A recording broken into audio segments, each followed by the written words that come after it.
All right, let's get started. Welcome to the session on exploring Java 9. My name is Venkat Subramaniam. We're going to talk about a few features here in Java 9. Mostly, I'm going to focus on pretty much two things. One is about the modules, and then I'm going to talk a bit about one of my favorite tools, which is JShell, and I want to talk about how JShell can be used as well. So that's what I'm going to focus on mostly. I want to spend some time talking about modules and modularity, and then see how that can help us, what problem it solves, and how we can actually benefit from that. So let's get started. Well, the first thing I want to start out by talking is, what problem are we really trying to solve here? If you look at Java, Java has evolved over a few decades now. It's one of the strongest platform ever. But if you really think about Java itself, we use Java and we use rt.jar plus a lot of other things, but it's usually an all or nothing proposition. And when we have that, let's look at rt.jar just for a second, if you will. So if I look at rt.jar, you can see that in this case, it's about 64 meg, depending on the version you're using. And you can see that the, anytime you use Java, it's going to be that brought in. Well, the question is, we all build different applications. Well, when we build different applications, do we want to bring all of those into this in one shot? Or do we want to pick and choose what really makes sense and use whatever we actually depend on? That's one of the things. The second thing is, what about dependency? There is a lack of clarity on dependency. I know what you're thinking. You're thinking, what do you mean we don't know what dependency is? We're using Maven that's going to fix all the problems, right? Well, actually, I was talking to a developer recently, and I asked him, are you using Maven? And he corrected me. He said, nobody uses Maven. Maven uses you. It really becomes a problem, right? And you have to really depend on a tool that can be really enormous, and not a lot of us use, not everybody uses it. Would be nice something if it's available more cohesively in the platform itself. And then, of course, one other problem, public is too public. It's too widely open. You can tell people not to use something, but how do you prevent people from using it? So when it came time to remove some of the things that were supposed to be internal, they ran into a lot of surprises that people actually were using these things, and that could become really a problem. So how do we really make sure that, suppose you're not supposed to use something, then you don't get to use it? That's another problem we want to address. So this is where the modularity comes in. So what essentially is modularity? Well, the idea behind modularity is we can divide in whatever we are using into smaller modules. And in this case, the first one to go through that is the JDK itself. So the JDK is no longer one big blob as a jar. That's being divided into several of these smaller modules, if you will. And that really makes it easier for us to work with. So let's look at an example here real quick. So if I go to the JDK, let's say 9 here, and in here we could go into, again, depending on the operating system, you have stuff on your machine. And if I go into the directory here, jmods, you will notice that these are all different modules sitting here. And rather than having one rt.jar, we can have a lot of these different modules being available to us. And that could be a better way to package, which means that we get to choose, pick and choose whatever we like to use. And the things that we don't care to use, we're not burdened by it. So that becomes a nice first step in modularity for the JDK itself. And then, of course, because the JDK is modular, that becomes a point of view of knowing that this is doable and it's being done, then we can use the same thing in our own applications to do it. Now, obviously, you could have other solutions that could be available on the Java ecosystem, but the fact that you are cohesively using, consistently using what is going through in the Java ecosystem itself, in the JDK itself, all through your own application becomes really a powerful solution to use. So this is where modules come in. So what you want to do is you want to package your put your packages into modules. Now let's think about this for a few things. The first thing is you always created jar files. Ignore the fact that you used sometimes class files directly. Usually we don't want to do that. So you package jars and use them. So typically, just to set a few things into the clarity here, jar files were collections of packages, code, data, whatever that is. And it's not usual, but it's quite possible that a single package may actually exist in multiple jar files. In other words, you could divide, for whatever reason, divide a package into one jar which contains a few classes and another jar which contains other few classes. Nothing stops you from having a package in multiple jars. Somewhat rare, but it's not prevented. But keep in mind that there is no real concept of nested packages. People often get confused about it. So if I have a package ABC, A.B.C, and I have a package A.B.C.D, there's no real relationship between them. There's no nesting concept, really. They're just two packages. And I could put them in the same jar if I wanted to. I could put them in multiple different jars, so I can group them in any way. We're going to go a step further now. We're going to take these packages, but we're going to put these packages into what are called modules. Modules are going to be jars themselves. So what's the difference between a module and a jar and a package? Well, a package is going to belong to a module. A jar is going to be a physical holder of a module. So packages now can be identified using these module names. When you are referring to what you want, you're going to specify the module that you are depending on, and that's basically how it's going to be used. We'll see what that means in just a minute. Well, the very first thing is that JDK itself has been modularized, and we can modularize our own code in exactly the same way. So that's basically one of the most powerful things.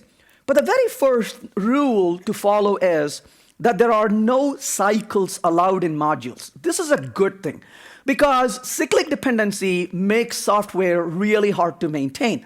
I was working with a client recently, a couple of weeks ago, and one of the things we were doing was doing code analysis, and as we were going through the code, the developer was saying a few things about the code, and then his voice almost comes to a whisper, and then he whispers in my ears, he says, yeah, but we have cycles here. And then it's something you know is bad. You don't want to say it too loudly, right? And somebody around you looks like, you have cycles? No, you don't never want to say that in public. So you always whisper into other people's ears, be quiet, right?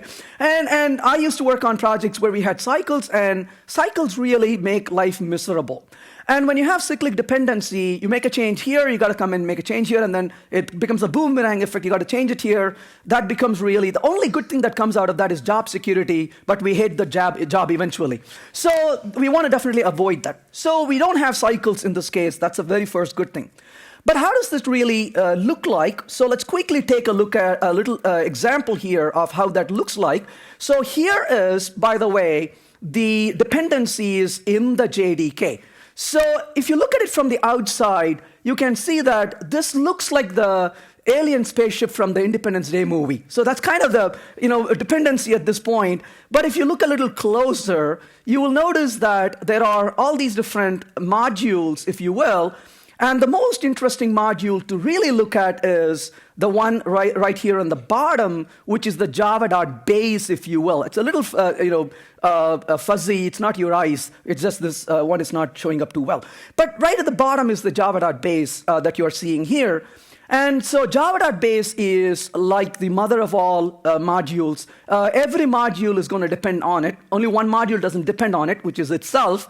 And the good news is you never have to really mention it. It is the one that's going to show up uninvited to every single party, which is okay. So java.base is always there. It's ubiquitous. You can imagine what java.base is going to have. Your string, your Java lang stuff, things that you would need in almost every single Java program you're writing, it's going to belong there, like class, for example, and things like that. And then on top of that, you can see other modules that are depending on it. And then, of course, other modules that depend on those modules. And then you can see kind of that tree of dependency moving forward from the JDK itself. And then you can see various other things that are sitting here. So that is basically the dependency graph for the JDK in terms of modules. And we're going to have something very similar to that for our own applications as we build it. So what is a module? So the first thing about a module is a collection of code, essentially packages And data. Well, what kind of data? It could be any data that you put in. It could be a list you are creating, enums you are creating. It could be some other data that you want to package together, whatever you want to put it. One of the very first things about modules is modules have name. So you're going to provide a name. And generally when you provide a name, you want to give a fairly unique name so that you don't collide with other names. Just like we normally give names for packages, we can give names for modules.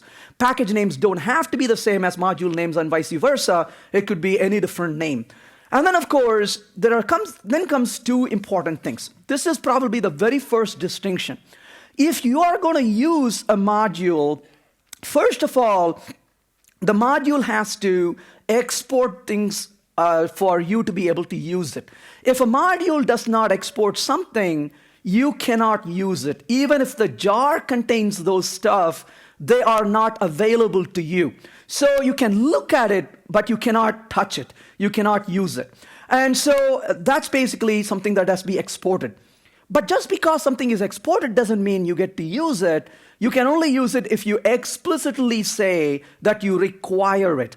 So in other words, we don't want to accidentally end up using classes. You want to be using classes very deliberately. So you want to say, I do mean I want to use it, right? That is very, very important. And so you explicitly say that you want to use something. And then, of course, you got to be given permission to use it. And that's when you are really going to get to use it. OK, enough talking. Let's look at some examples. So I want to create a module, and I want to use it. But before I can create a module, I need to start with something that I can create.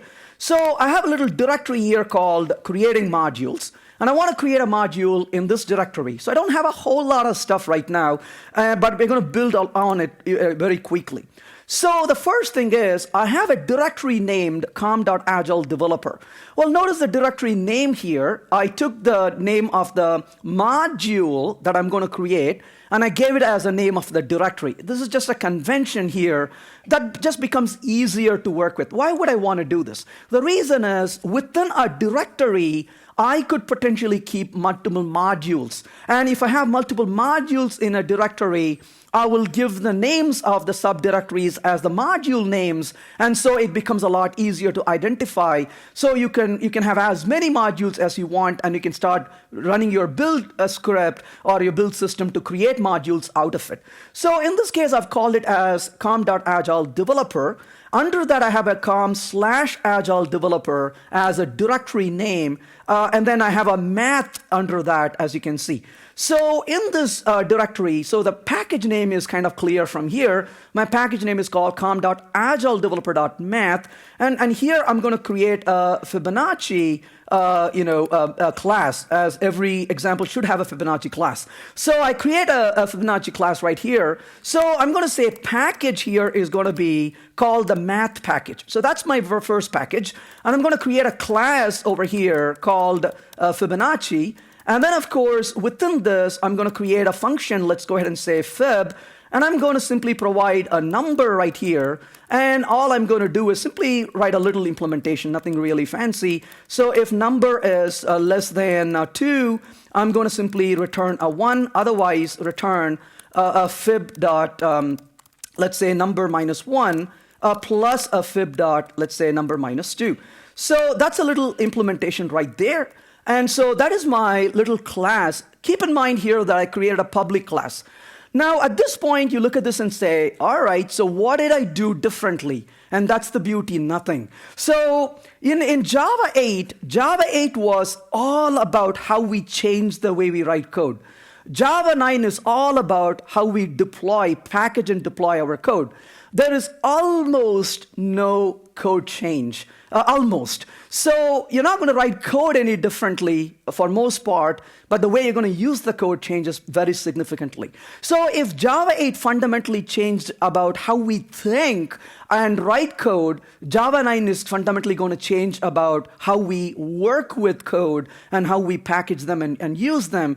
Java 8 was an extremely significant release. Java 9 is going to be the same way for a completely different reason. So that is basically one of the biggest influences you're going to see here. So no difference at all in reality. So that is my Fibonacci class that I created. So what's the big deal? No big deal yet. But what I'm going to do now is I just created this called Fibonacci. I'm going to make mistakes. I'm going to make several mistakes, some intentional, some not, but I won't tell you which one is which. But as we go through, we're going to resolve some of these errors, so we'll come to that in just a few minutes. So we have written this class, no big deal. But I want to use this class before I go off to create a module. I will come back and look at it. So let's go ahead and use this class. So I'm going to create a using module, as you can see. And then in this case, I have a module called com.agiledeveloper.user. Now, obviously, in a world of modules, modules are going to be used by other modules. So there should be no surprise. So a module that wants to use another module itself is a module. So we live in this world of modules. So in here, I have an Agile Developer user, as you can see. That's, again, it gives us a clue what this is. It's a package name. I'll call it user.java. So in here is a package called user, and I have a public class user. And what am I going to do here? Well, I'm going to say public, let's say static void main, string and arguments. In this case, I'm going to create an object of Fibonacci. So Fibonacci is going to be, let's say Fibonacci here. And this is going to be new. I'm going to create an object of that. Well, of course, for this, I got to perform an import. So this is going to become .math.star, and I've done an import of it. And then once I do the import, I'm going to output, let's go ahead and say fib of 10. And in this case, I'm going to say plus fib of, let's go ahead and say this is going to be Fibonacci.fib of 10. Well, if you look at this, how does the code now look different from what we did before? Once again, absolutely no different. It's exactly like we once used to do. So that also looks absolutely the same. So far, so good. But again, keep in mind, this is going to be a module. We're going to create that in just a few minutes. But of course, I want to run them and use them, first of all. That's where the real fun is. So let's see how we're going to use this. So for this, I'm going to create a build.sh so that I don't have to repeatedly type this. So this is the build.sh file. I'm getting rid of an output directory entirely. So if you notice, there is no, there is no output directory now. So you can see there is no output directory. I'm going to get rid of that. So then, of course, I'm going to faithfully create the directory. I'm going to create a directory called mlib. Now, first difference, remember what we did in Java until this point. We used class path all along. Now, this has been my life experience. My life experience has been, I started coding a few decades ago. And when I started coding, when you come new to a field, you are trying to understand if things you see are features or a flaw, right? You're not sure when you're a young developer. Well, I went through several years going through what was called as DLL hell. And DLL hell was a wonderful world to live in, because every few days you don't know which DLL you're using and you got to deal with it. And then, of course, as you went through DLL hell, then you came across shared DLL hell, which was even better. And then across systems. And then you came across jar hell. And jar hell was really wonderful. And then I came across assembly hell. The recent hell is called NPM hell. That's a hell of hell. But you cannot go through one hell to another in your life. I've got good news for you. If you've been in class path hell, I've got some wonderful news. No more class path hell. Now you can have module hell. So basically, you're not going to use class path anymore. So you're going to use module path moving forward. That's a good news, right? You're not condemned to one hell in your life. You can actually transition from hell to hell. This is not a bad thing. So as a result, in this case, we're not going to use a class path anymore. So what am I going to do to build this code? I want you to look at what I'm going to do to build it. So I first create a classes directory. I don't want to be typing these because I'll make a lot of mistakes. And also I can repeat this, that becomes easier. So Java C, no surprise here. So Java C minus D, and I want to put stuff into the classes directory. But what am I going to build into this? I'm going to build all the .java files from the _creating modules directory. Remember, that's the first thing where I create the Fibonacci class. Then I create a jar file, jar minus C minus F.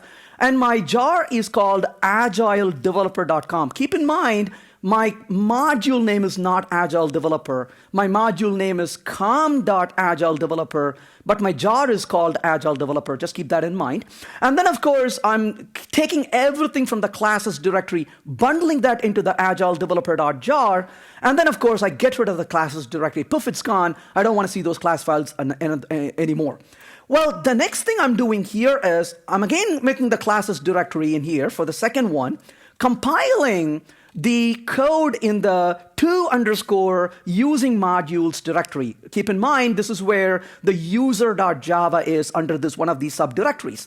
And then what I'm doing here is I am specifying the module path. Like your CP or class path, now you have an MP or module path. So no more class path, you have module path. And then, of course, in the module path, I'm going to specify where that modules are located. I only have one module at this moment, which is com.agiledeveloper, which we have not actually mentioned yet, but it's called the agiledeveloper.java. I'm sorry, agiledeveloper.jar. And then, of course, minus D classes, that's where I want to put my classes, build it. Once I build it, again a jar, this time I'm going to create this as mathUser.jar. And then, of course, I'm going to specify that my user.user is the main class. Notice we are specifying a _ main class. Just this is optional, but this is to tell what the main class name is within that jar file so we can easily run that. And that's basically what we are doing. When we are done, I just delete that classes directory. I am ready to run this. So I'm going to say java -mp, and then I specify output and then mlib. And then -m math user. Well, look at this for a minute. What does this do? This is how you can run a main class which is inside a module very easily. So in this case, I'm specifying run the -m math.user. I'm not saying the class name. I'm just specifying the module name, and it automatically knows to pick up the main class and run it. Or if you don't specify the main class, or if you wanted to use another main class, you can specify that by specifying the module name and then a / followed by, you can specify the class name within that module. So this is optional if you want to use a different class than the main class as your main execution, or you don't care to say main class and you just want to specify it here. So there are two different ways. Notice that I'm running it twice in this case, and then I'm going to exit right after that. So let's see if that's going to work.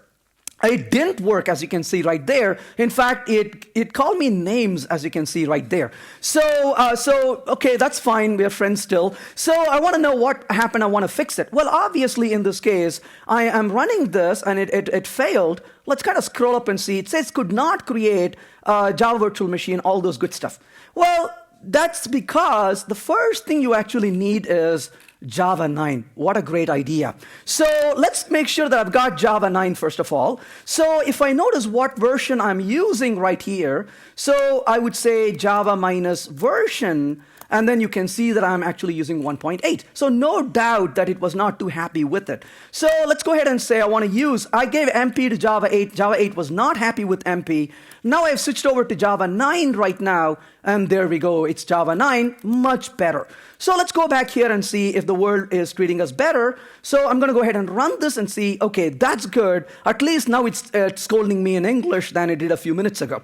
So now let's go back and take a look at what just happened here. And it tells me a few different errors, as you can see. The first error that you get is, it says, import com.agiledeveloper.math.star, and then it says package does not exist. Now, this can be very frustrating because when it says does not exist, you're going to argue it is there, C. But one thing you learn very quickly is you never argue with the Java compiler, okay? So it says it's not there, you say, yes, sir, and then you just walk away, or yes, ma'am, depending on how you treat it. But never argue with it. So it says, I don't find it is not existing. What could it be?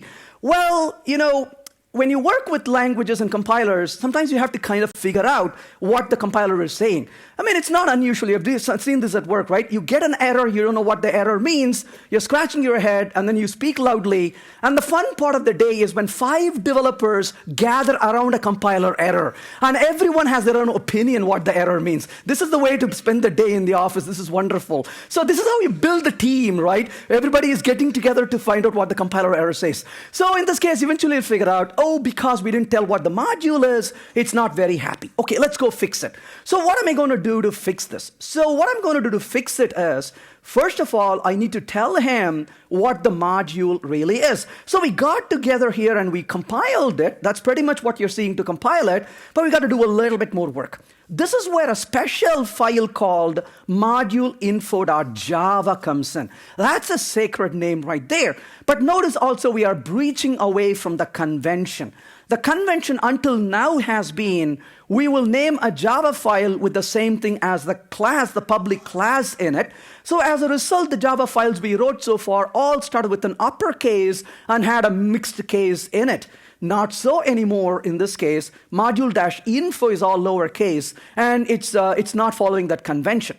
Secondly, this is a file that's not going to have any class. It's going to define a module at this point. So, but notice where it's going to be. It's going to be the top level directory of your module. So let's go back here to the code right now. And I'm going to say edit _create module. Remember, this is my module directory, com.agiledeveloper. I'm going to create module-info.java.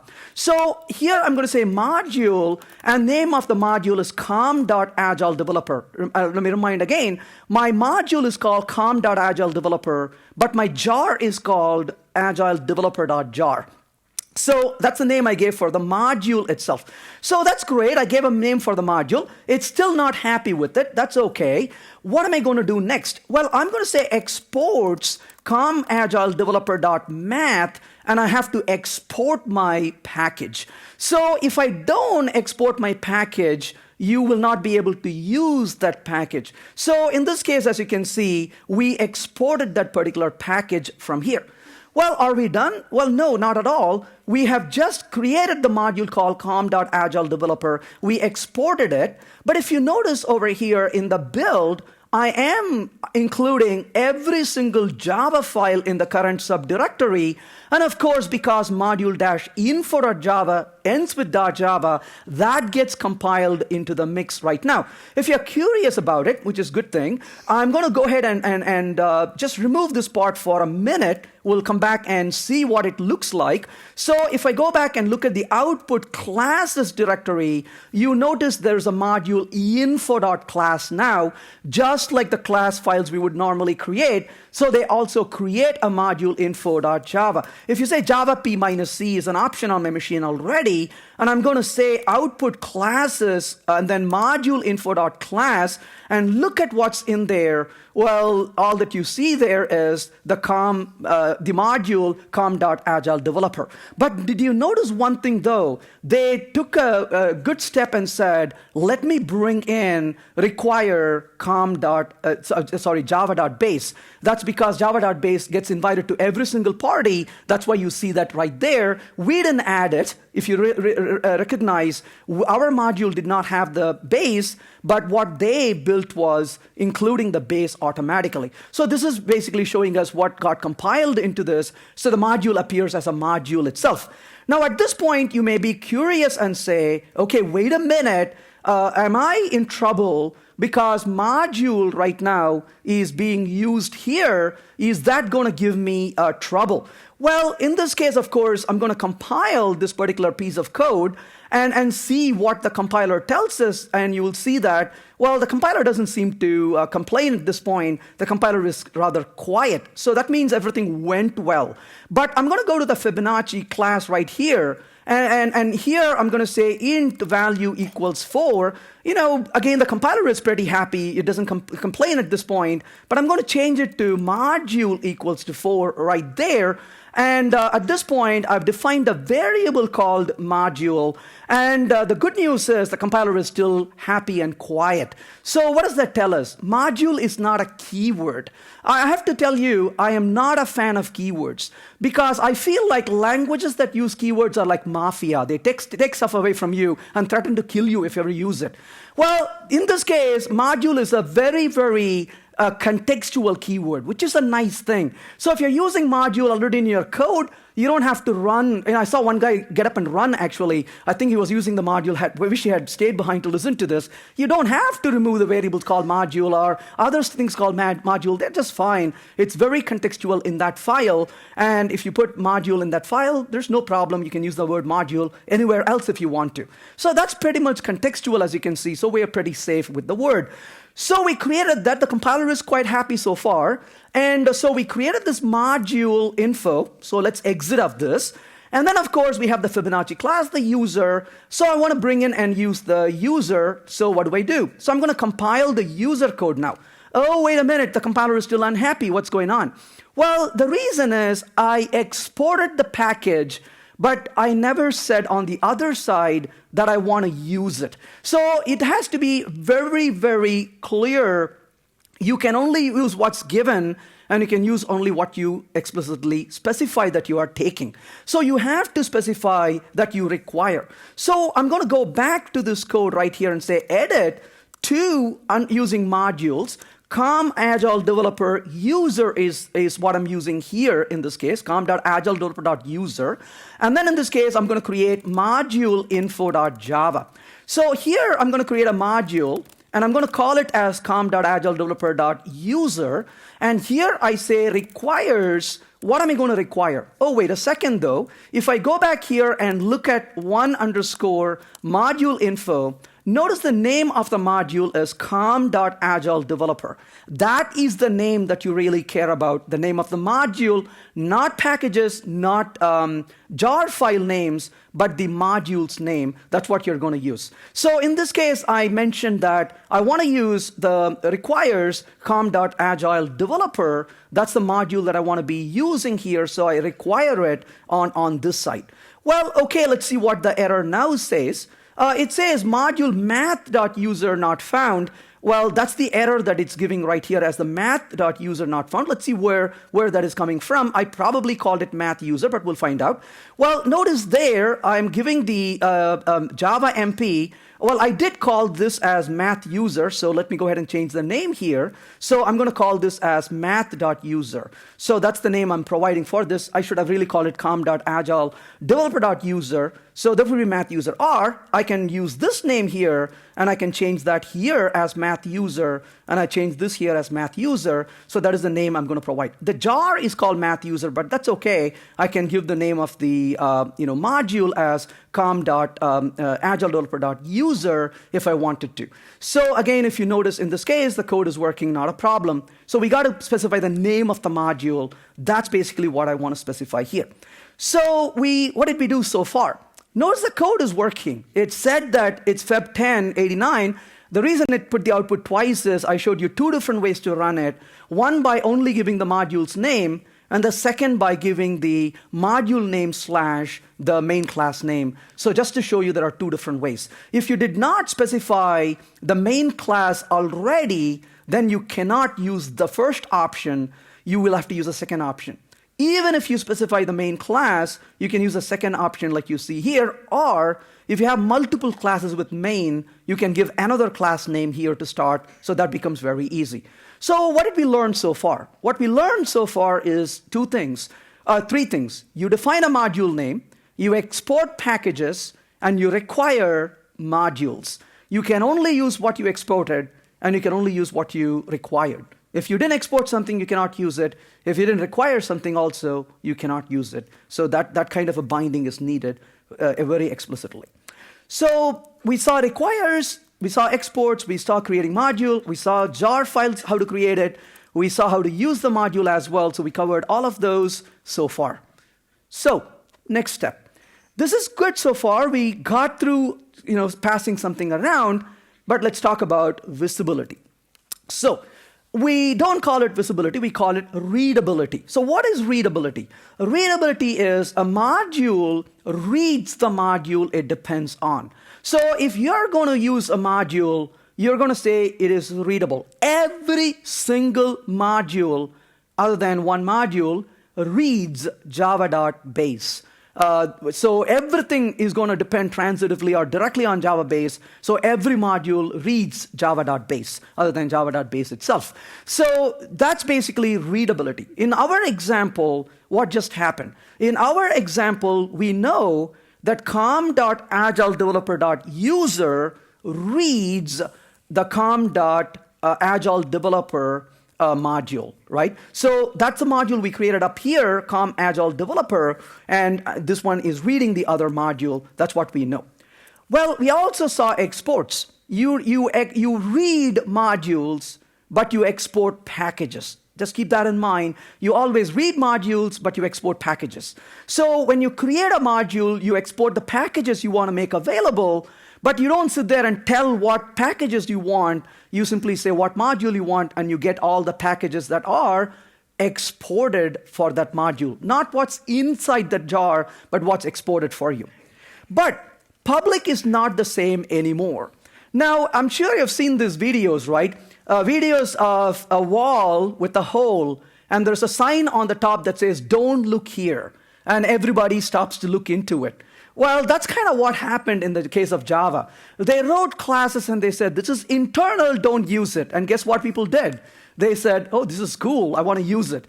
And so when time came to remove them or make significant changes to them, the surprise was people were actually using it. And so how do you prevent people from using what they're not supposed to use?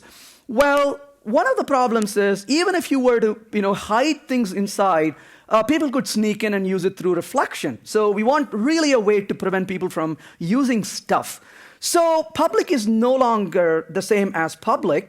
Public is just available, but it's not visible. So think of public versus visible. Public is not visible anymore.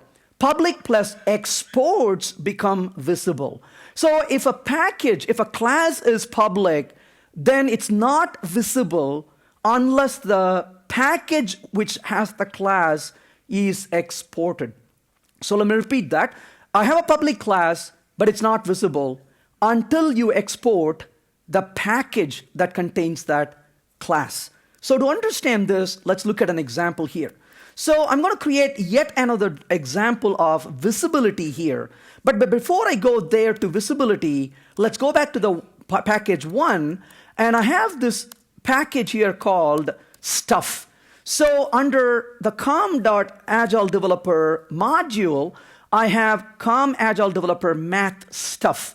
So in this example, in the stuff, I'm going to create a myhelper.java. So myhelper.java is going to be in this package called, so this is a package called com.agiledeveloper.math.stuff, and I'm going to say public class myhelper. So myhelper, as you can see, is a function I'm going to create here, and I'll create this function as add op1, int op2, and in here I'm going to simply return op1 plus op2. Well, this is called myhelper. Well, notice myhelper is public, and so this is a public class within my helper. And of course, I want to use this class elsewhere potentially. But notice the package name is com.agiledeveloper.math. Well, before we go any further, let's quickly take note of the fact that in the module info.java for com.agiledeveloper, I'm not exporting the com.agiledeveloper.math.stuff. I am only exporting the math package, not the stuff package. Let's keep that in mind. Now what I want to do is to go use this stuff. So for this, I'm going to just go ahead and extend the second one itself. So I go to the user class, and in the user class, what am I going to do? Notice how I use this math right here. I'm going to say math.stuff.star, and then I'm going to come down. Actually, let's even do it this way without even the import. So I'm going to say something as simple as com.agiledeveloper.math.stuff.myhelper is equal to helper is equal to null. I mean, how innocent that code is, right? We're just saying, give me an reference to that object, and I want to set it to null. That's all I'm saying. So I hit the save right here, And notice it's not very happy at all. It immediately gave me an error saying package.com.agiledeveloper.math.stuff does not exist, and it gives me an error that I can't use it right here. Well, what is the reason for it? Well, the reason for it is, well, I am importing that module. I'm reading that module, sure. But the problem is I never exported that package. Just to prove the point, I'm going to go back to that module definition. And where is that? So that's in the one. So let's go to the module info. And I'm going to say exports com.agiledeveloper.math.stuff. So I'm exporting the stuff module right here. Notice there's no more error in the code. It's quite happy. It behaves like a well-fed baby, right? It's not cranky. I remove these exports now, and you can see that's beginning to complain because I have not exported the package, which means you cannot use it. Even though my helper is public, you cannot use it because I have not exported the package. Make sense so far? So I could keep some things really private to my class at this point. Well, obviously the question is, okay, this is great, but what if you were to work around and try to get this object or sneak around and try to get this object? Just let's see what happens if we do. So again, I'm not suggesting you do this, but we always are curious, right? What's going to happen? So notice here, I'm going to temporarily export the math.stuff. And you can see here, it is working at this point. Okay, great. Now what I'm going to do is I'm going to go back to the build, and in the build, temporarily, I will remove the build of this package here, if you will. So I'm no longer going to build the first package. So let's remove that for a second. And then what I'm going to do is I'm just going to run the code for the second one. That's all I'm going to do in this case. So let's see what's happening here. So let me make sure I got the right stuff. So we created the mlib directory. I'm not going to build the second one. So I'm going to just build the second one, not the first one. So I made the directory, compiled the Java, jar. Yep, okay, that's good so far. Let's run this. Oh, yeah, remove the, which one? Oh. Oh, yes. I'm sorry. Yeah, I need the directory. Thank you. So now let's just go ahead and remove this part alone. And let's see why it's not compiling. Okay, so I want to just run the second part alone, not the first one. It requires module not found. It's probably because, I know what the reason is. I'll fix it in just a second. Need to be awake doing this. All right, so let's make that works. And that's working. Remove that part for a minute and that part for a minute also. Awesome. So now I'm not rebuilding the second one. I'm just rebuilding the first one, rebuilding the second one only, not the first one.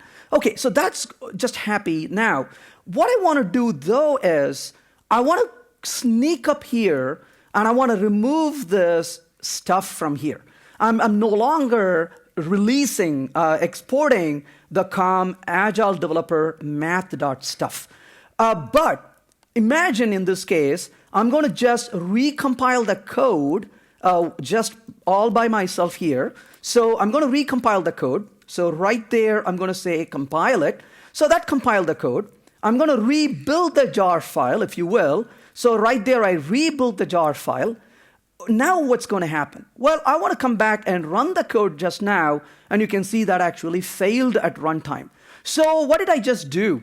What I did was I first was exporting this package, and you were using that package and everything was fine.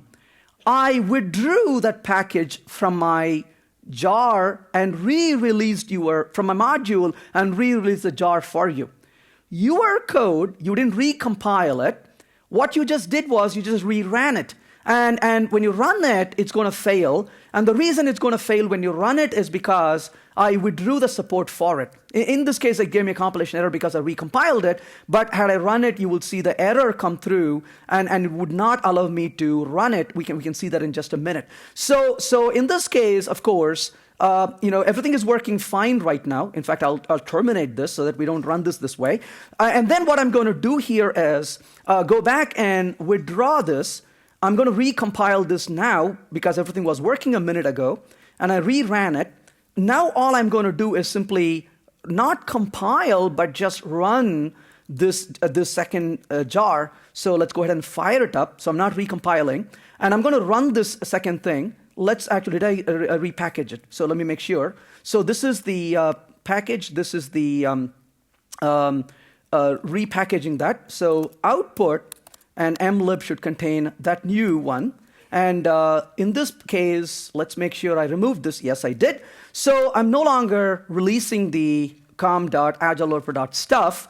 And of course, in this case, what was working before should actually fail. Of course, I'm not really using this object. Had I created a new object, let's actually do that. So pardon me, I'm messing up here. So let's go back here for a second and keep everything here that I wanted, and then work with it. All right. So what I want to do here is, of course, go back and recompile the whole thing. And in this case, I want to release this package, but I want to also create an object. That's a lot more fun. So we can actually see the error in a much better way. So new com.agiledeveloper.math.stuff.myhelper. There we go. So that's going to be a little bit more meaningful. And then, of course, output. Let's go ahead and output the helper. So you can see the helper coming through this time also. There you go. So what am I going to do now? Let's go ahead and withdraw this package. So there you go. Removed it. I'm going to recompile it this time, and I'm going to repackage it. So right there is the jar, but I'm not going to recompile the code, but I'm going to just run it this time. So here is the Java minus stuff to run. So let's go ahead and run that one here, and there you go. So illegal access error, and then we got an access error saying you cannot access this my helper. So the model of the story is the following. The model of the story is you are going to be at guard not just when you compile the code, but during runtime also. It's kind of like when you get a class not found exception, right? Because during compilation you had a class, but during runtime it's missing. It's a very similar scenario in this case, except that it's an access violation because you had permission to access it when you compiled it, but you don't have access to use it during runtime because that was withdrawn from you. That's basically what this is giving you. So we can see that it actually goes through the runtime. It's not just a compiler preventing you. The runtime is also using modules to verify your visibility and accessibility, readability also, as you can see. So where are we right now? So we created this module, we released it, and then, of course, we withdrew that so you cannot access it anymore. So there's no point in us trying to use it. So I'll politely remove it from code right here because that's not going to work. I'm going to come back and revisit this in a few minutes to talk about a few variations. But this is good for the moment. So let's get back to this and play with it a little bit further. So I'm going to go ahead and run this again, make sure everybody is happy and working so we can continue with this example. All right. So my helper is sitting there nicely. We'll come back and look at it again.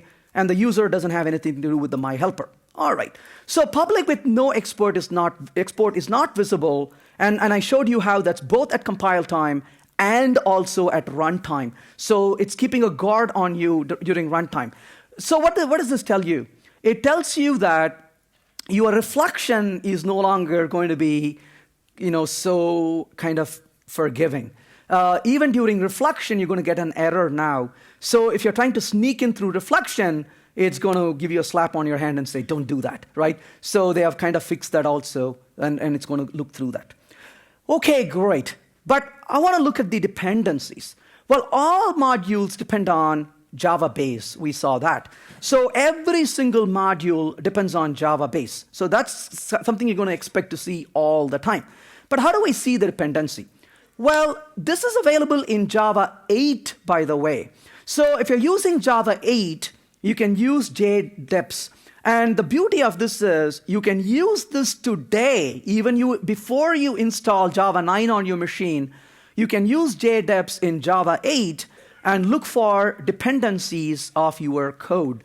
So you can start looking ahead about what to do and how to get ready. You can start looking at those details already. So that's basically what JDeps is useful for, and you can look at JDeps to find these kinds of dependencies in here. Actually, I want to show you one more thing before we go that route, because to stay relevant to the topic we have on hand, I'll show you one more thing. So one question is, okay, my helper is invisible, does it mean I can never get my helper? The answer is no, you can actually get to it. The name my helper is sacred. That class is sacred, but doesn't mean you cannot get access to it. In fact, there are times when you want to build an implementation, but you don't want people to directly use your implementation, but you don't mind them using your implementations through interfaces.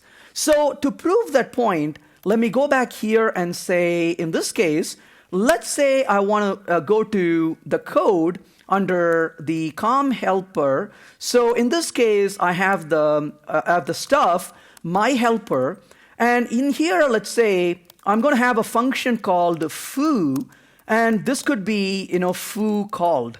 So those are the two functions of the my helper. Just leave that there. We'll come back to it. But I'm going to edit, in this case, under com Agile Developer math, I'm going to create a helper.java.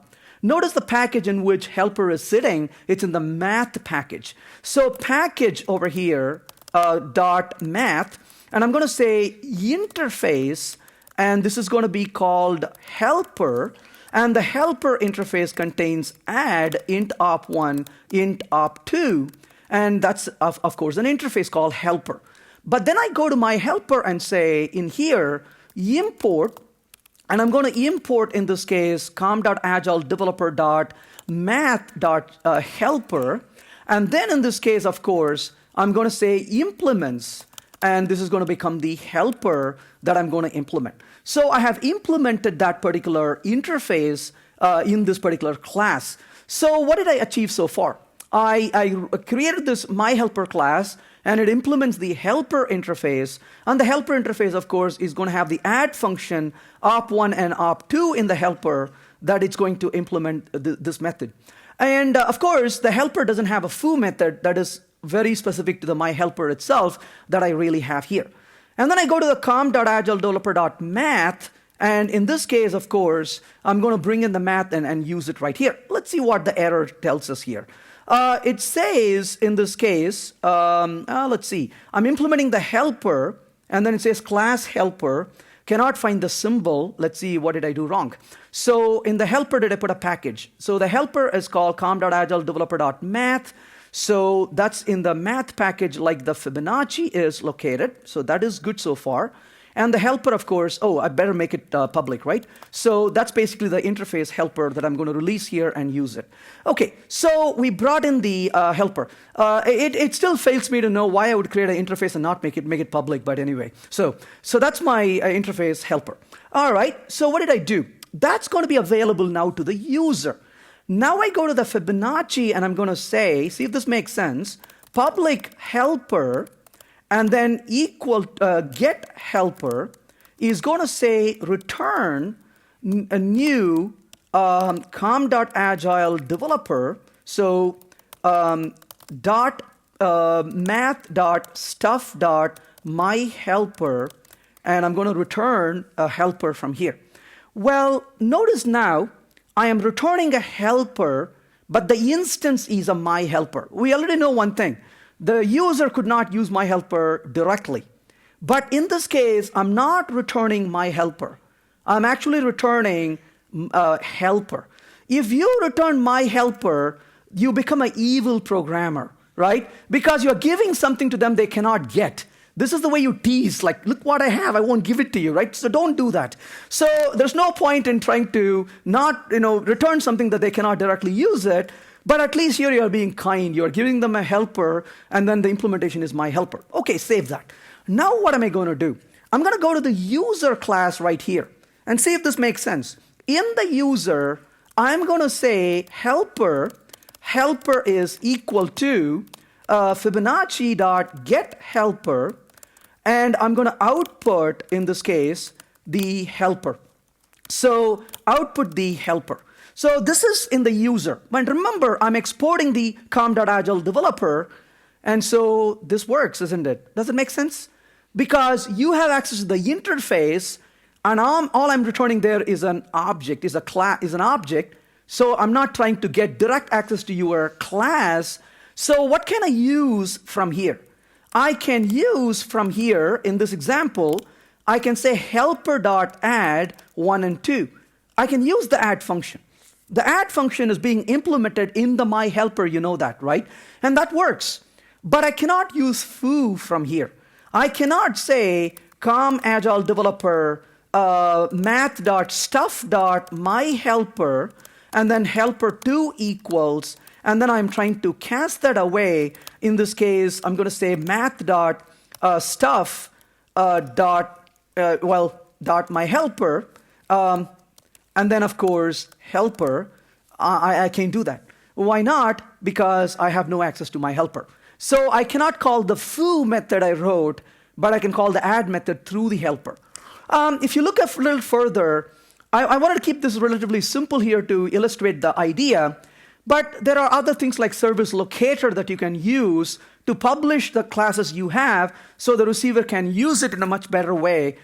Basically, service locator gives you a nice factory implementation, but that you're going to go further and use that, and you can specify what you're providing, what you're using. So there's a few additional syntax available to service locator, but the concept essentially is that you can make the interface available and you can hide the implementation. So somebody who is using the interface cannot sneak around and directly talk to your implementation, but they can still talk to your implementation through the interface, so that gives you a level of protection. Tomorrow you can completely rip out your implementation, provide a new implementation if you want to. You have no risk of ever others being affected by it. That's one of the biggest benefits you get out of this. So we saw how to publish classes, publish packages or export packages. It can have interfaces, it can have classes. We also saw how to make it invisible by hiding it within also. And keep in mind, you have to export, you have to require before you can use it. But I want to look at JDepends. So JDepends can tell us the dependencies that you have. So things are working right now. So this is a good time for us to look at the dependency. So I'm going to go back to the command prompt right here, and I'm going to say jdeps, and -s is a summary. If you don't put -s, it'll give you details for every single package. -s gives you summary, so you can just look at the package, the module level details itself. So -mp, and then output mlib, and I'm interested in the Agile Developer.jar. So that's what I want to find out, what it is for Agile Developer.jar, and I'm going to ask for it. So this is going to become the mlib Agile Developer.jar, and notice what it says. It says that Agile Developer module depends on Java base. So that basically gives us the dependency on Java base, as you can see right here. So that's for the Agile Developer. Let's take a look for the other one. What did I call it? I call it math_user.java. And you can see that in this case, it says that com Agile Developer user refers to com Agile Developer. And then, of course, com Agile Developer user also refers to java.base. And I have no clue what that not found is. So you can see how that you have this. This is what keeps you awake in the night, right? Who's around, right? So this is the com.agile developer, and that gives you that dependency. Your module depends on Agile Developer, but you also depend on Java base. Everything is going to depend on that. That's what is going to show you. So you're able to look at the module dependency very nicely using JDeps. So JDeps can give you that information. We saw how to use it. You can examine also your resolution using -xtag resolver, and you can see what are the things you are resolving into. But I want to do one more thing. I want to know what modules I'm actually using. So I'm going to say Java, and then I'm going to use the -list mods over here. So -list mods, and here we go. This is for Java itself without anything related to my project. And you can see those are all the modules that are available right there. So that's all the modules that are available to you for you to use. And that's available. I want you to look at this list for a minute. So if you look at this list, you can see all of that. We'll come back and talk about this in a few minutes. So that's how you can find out what all the things, modules that are available to you, and you can find out. Okay. So we saw so far so good, But let's go a step further. I want to now look at something called implied readability. So for this, I have a module called second. So this module second is going to have a class, we'll call it as second.java. So what in the world is second.java? Well, second, before we go further, let's do something here. Let's go to the user. So what is the user doing? The user says, I am using Fibonacci. So that is good so far. But I'm going to create another method here. Public Fibonacci hand off, and this is going to say return new Fibonacci. So in this case, I have a function called, let's say, static handoff function. So the user has a function called handoff that it is going to make available. Well, while we are here, let's do one thing. I'm going to edit to and then module info. And remember how the module info requires com.agile developer.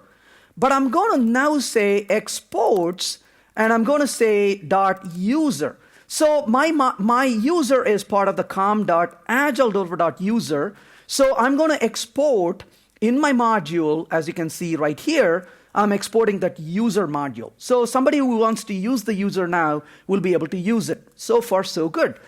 Now what am I going to do? I'm going to go back to the second module that I just created, the second class I just created. So in the second, what am I going to do? Well, I'm going to say my package is called com.agiledeveloper. Let's make sure we got the right package here. So com.agiledeveloper. Let's see, edit.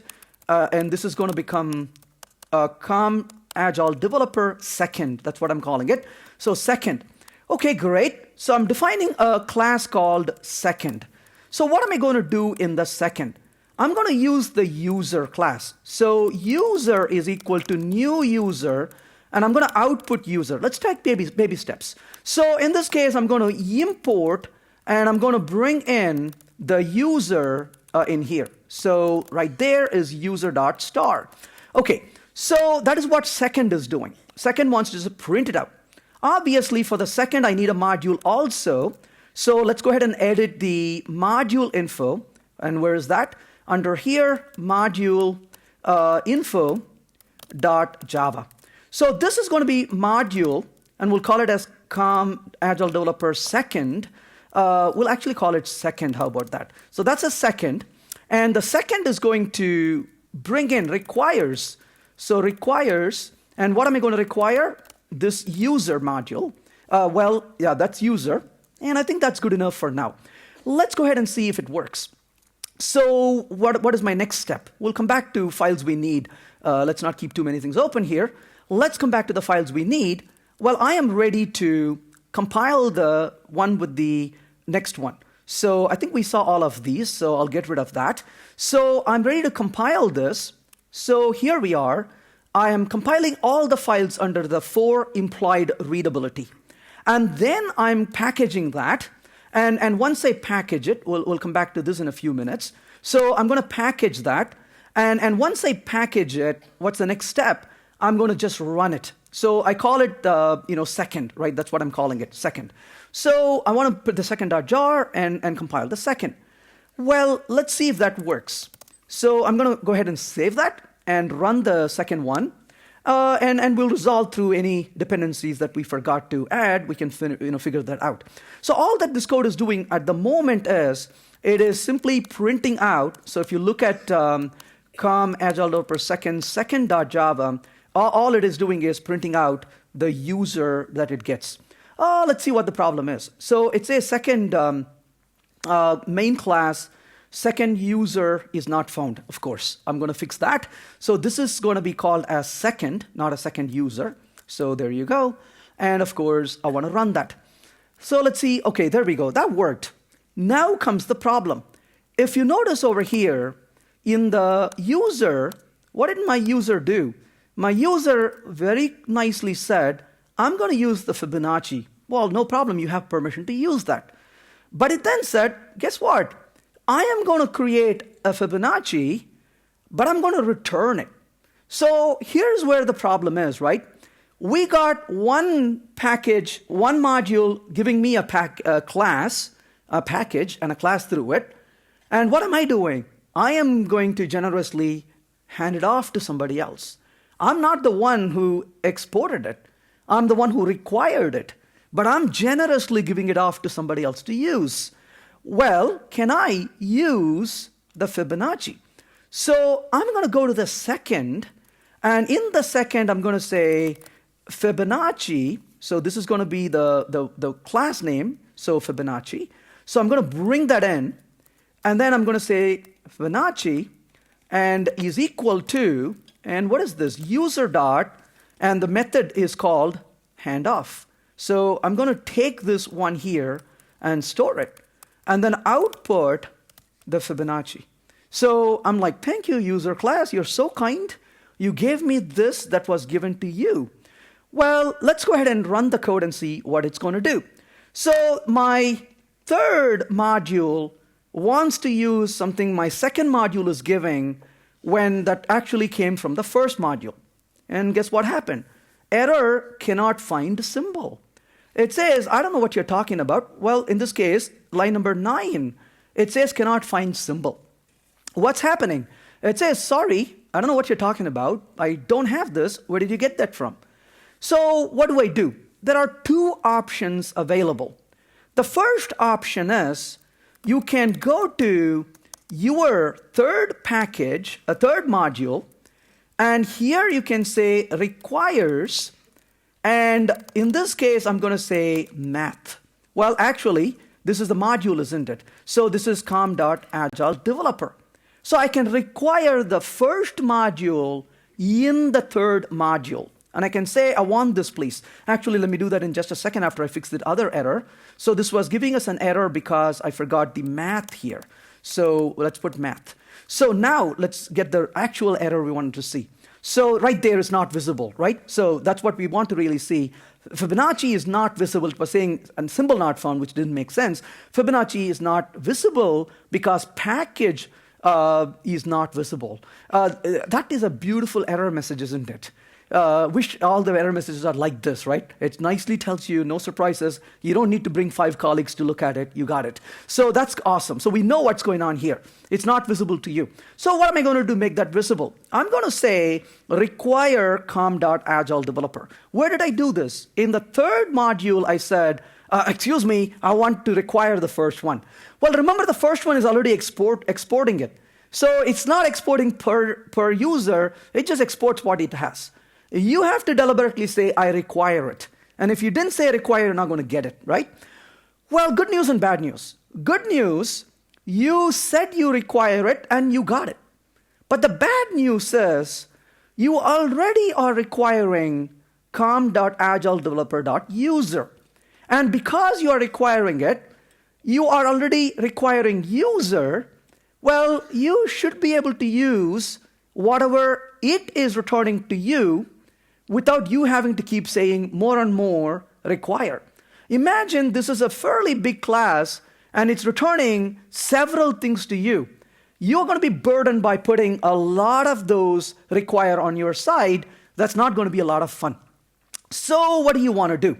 What would be better is to use an implied readability. So what is an implied readability? Implied readability means I am reading some stuff and I'm going to assume you as a user of my code is also interested in reading it. So I'm going to transfer my readability to you. Make sense? So then we don't need additional things. So how do you go about doing implied readability? Well, for implied readability, notice the second right now is not requiring com.agile developer. Keep that in mind. So I close that away. The code is not working at the moment because the visibility is not there. We want to fix it. So for that, I'm going to edit the modules, the second module's code. So module info Java. In this case, here is the requires. So what do I want to do here? I could do the following, right? I could say, hey, I am requiring com agile developer, but I want to imply that to you as a reader. So what you could do here is you could say implied over here. That would be really nice. Or you could say transfer. Or you could find any other word. But they sat there and said, what can we pick that makes absolutely no sense? So public, right? So this is awesome, isn't it? So this simply says it's an implied readability, and so you're just transforming it through, right? So this is basically the idea is that you are saying, I am reading, but I want that to be given to my readers as well, and that's what is implied or transferred or public. Well, public means implied readability. So, I mean, in computer science, you never use words others will understand, right? So I think there's a team that always works to figure out what can we use that's really not obvious. But anyway, I'm sure they had a good meaning for it, but that I cannot understand, though. Okay, so implied, explicitly require it. You can still do that, or you can implicitly require it by using the word public and then transfer it. All right, so, but the question is, this is all good, but how do I still know what my dependencies are? Well, it is useful to create a dependency file so that you can examine dependencies. This is especially useful when you are transitioning to Java 9, because notice what just happens here. You're going to put requires. It can be very frustrating if you don't know what is required and you don't want to be going through a lot of stuff to find out. Well, the good news is the tooling is going to help us eventually. But the tooling also needs some support, right? How does the tooling find out what is needed? So IDEs can do this, but it would be nice if something is available for the IDEs to do this, even though you may not run this automatically yourself. This is where JDEPs come in. Again, JDEPs has an option called Gen Module Info. The Gen Module Info can tell you what are the dependencies a particular jar file has. You use this on a traditional jar file, and it's going to give you the details about what your dependencies are, and then you can use it. So what I want to talk about is, I want to talk about using this tool, and then I want to talk about versioning, and then I want to talk about a targeted linking, and then I'll talk about transitioning existing code into Java 9, and then I will talk about JShell. I've got a lot of stuff to talk about. But you've been sitting for too long, so how about a 10 minutes break, and then we'll continue right after that. Just give you a time to stretch, but 10 minutes, please, and then we'll continue right after that. All right, let's get back. Thank you. Let's go ahead and talk a little bit about JDEPs again. So this is useful to get the module info. Let's quickly take a look at an example of this. So I'm going to say JDEPs. This has been around in Java 8, so you can run this on in Java 8 to get a feel for what's available. So JUnit, I'm going to run it on JUnit 412 in here, and I can find out, what's available for this particular package to be examining the packages, if you will. So let's give a directory name. So let's say I want to put it under the output directory, if it's even available. So I want to see what it gives us. So there you go. It tells us the dependencies that your package has in this case, and you can find out more details about it. And of course, you can see all these dependencies that JUnit has. If you look in the out directory, it'll store it in the out directory. I'm not sure why it's not there right now. Probably didn't give the right option. But it can give you the details about what is available, and then you can readily use that for building your dependencies and importing and stuff like that. That can be a fairly useful tool. I want to talk a little bit about module versioning. So this is available to provide the version number of the module. Before we get excited, well, keep in mind that the Java 9 is still in development. So whatever I can say here can and will be wrong and can change. So maybe there's things that we can expect as changes and improvements in the module versioning. But as of today, the dependency does not use the module version. So what does that really mean then? Well, when you are talking to somebody and asking them what version of module they are using, you can do something a lot better than looking at the timestamp of the file on disk. There is a module version that goes with the file. That's pretty much. So you can give a module number, if you will. So you can, when you're creating the jar, you can give a module version, and that can be fairly useful to see the version number. Well, let's take a look at how that looks like. So let's go back here to creating the module. And here is my second jar. And I'm going to say, when I'm creating the jar, module version 1.0. Let's say 3, for example. So I'm going to ask it to create a module version for the second .jar. So that's a 103 is the module number I've given as a module version, as you can see right here. So now that I have specified a module version, I don't have to look at the timestamp. That's the major difference. So jar minus p can tell us a bit more details. So first of all, notice in the out directory mlib, I've got these 3 jars sitting. And what is really vexing is if I have to look at the change, I don't want to be saying, look at the time and look at the time when it was modified. That's a very poor way to look at stuff. I've actually had issues like this when I work with clients.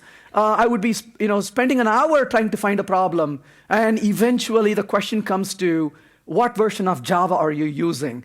And then we are looking at the timestamp, and then you realize that between these little point versions, things are broken. Those are very frustrating days when that happens, but you want to quickly be able to find this out. So in this case, I'm going to say jar minus p and out mlib second.jar, and I can try to find out some details about this particular jar and see what kind of information I can find from it. Minus f is needed. So I'm going to say jar minus p minus f and then specify the file. So you can see in this case it says second at 103. Just for the fun of it, if I say Agile Developer.jar, you can see that the version number is not there. So it says the module name and then the version number, and so you can use a jar minus p and find out the module version number and other details about this jar also. And it gives you a nice listing of what module information you have. What are the things it requires? What are the things that it exports? Hey, notice that it also tells you what it conceals, right? So that's pretty useful to know. Very clearly, I'm not giving this out. And likewise, you can see the main dash class also. So that's a pretty useful information looking at jar minus p to find out the details that you can look at. So, and then of course, you cannot have more than one module with the same name in the directory. So the obvious question with module versioning is, can I have them all and then pick the right one? Right now the answer is no. You cannot have more than one. So if you have more than one, you'll get an error. So there are some limitations right now in that area. Okay, so we're going to kind of go off track for a minute before we come back on track. And that is module linking. And, one of the first questions is, why? And I'm going to say, this is my spin on the story.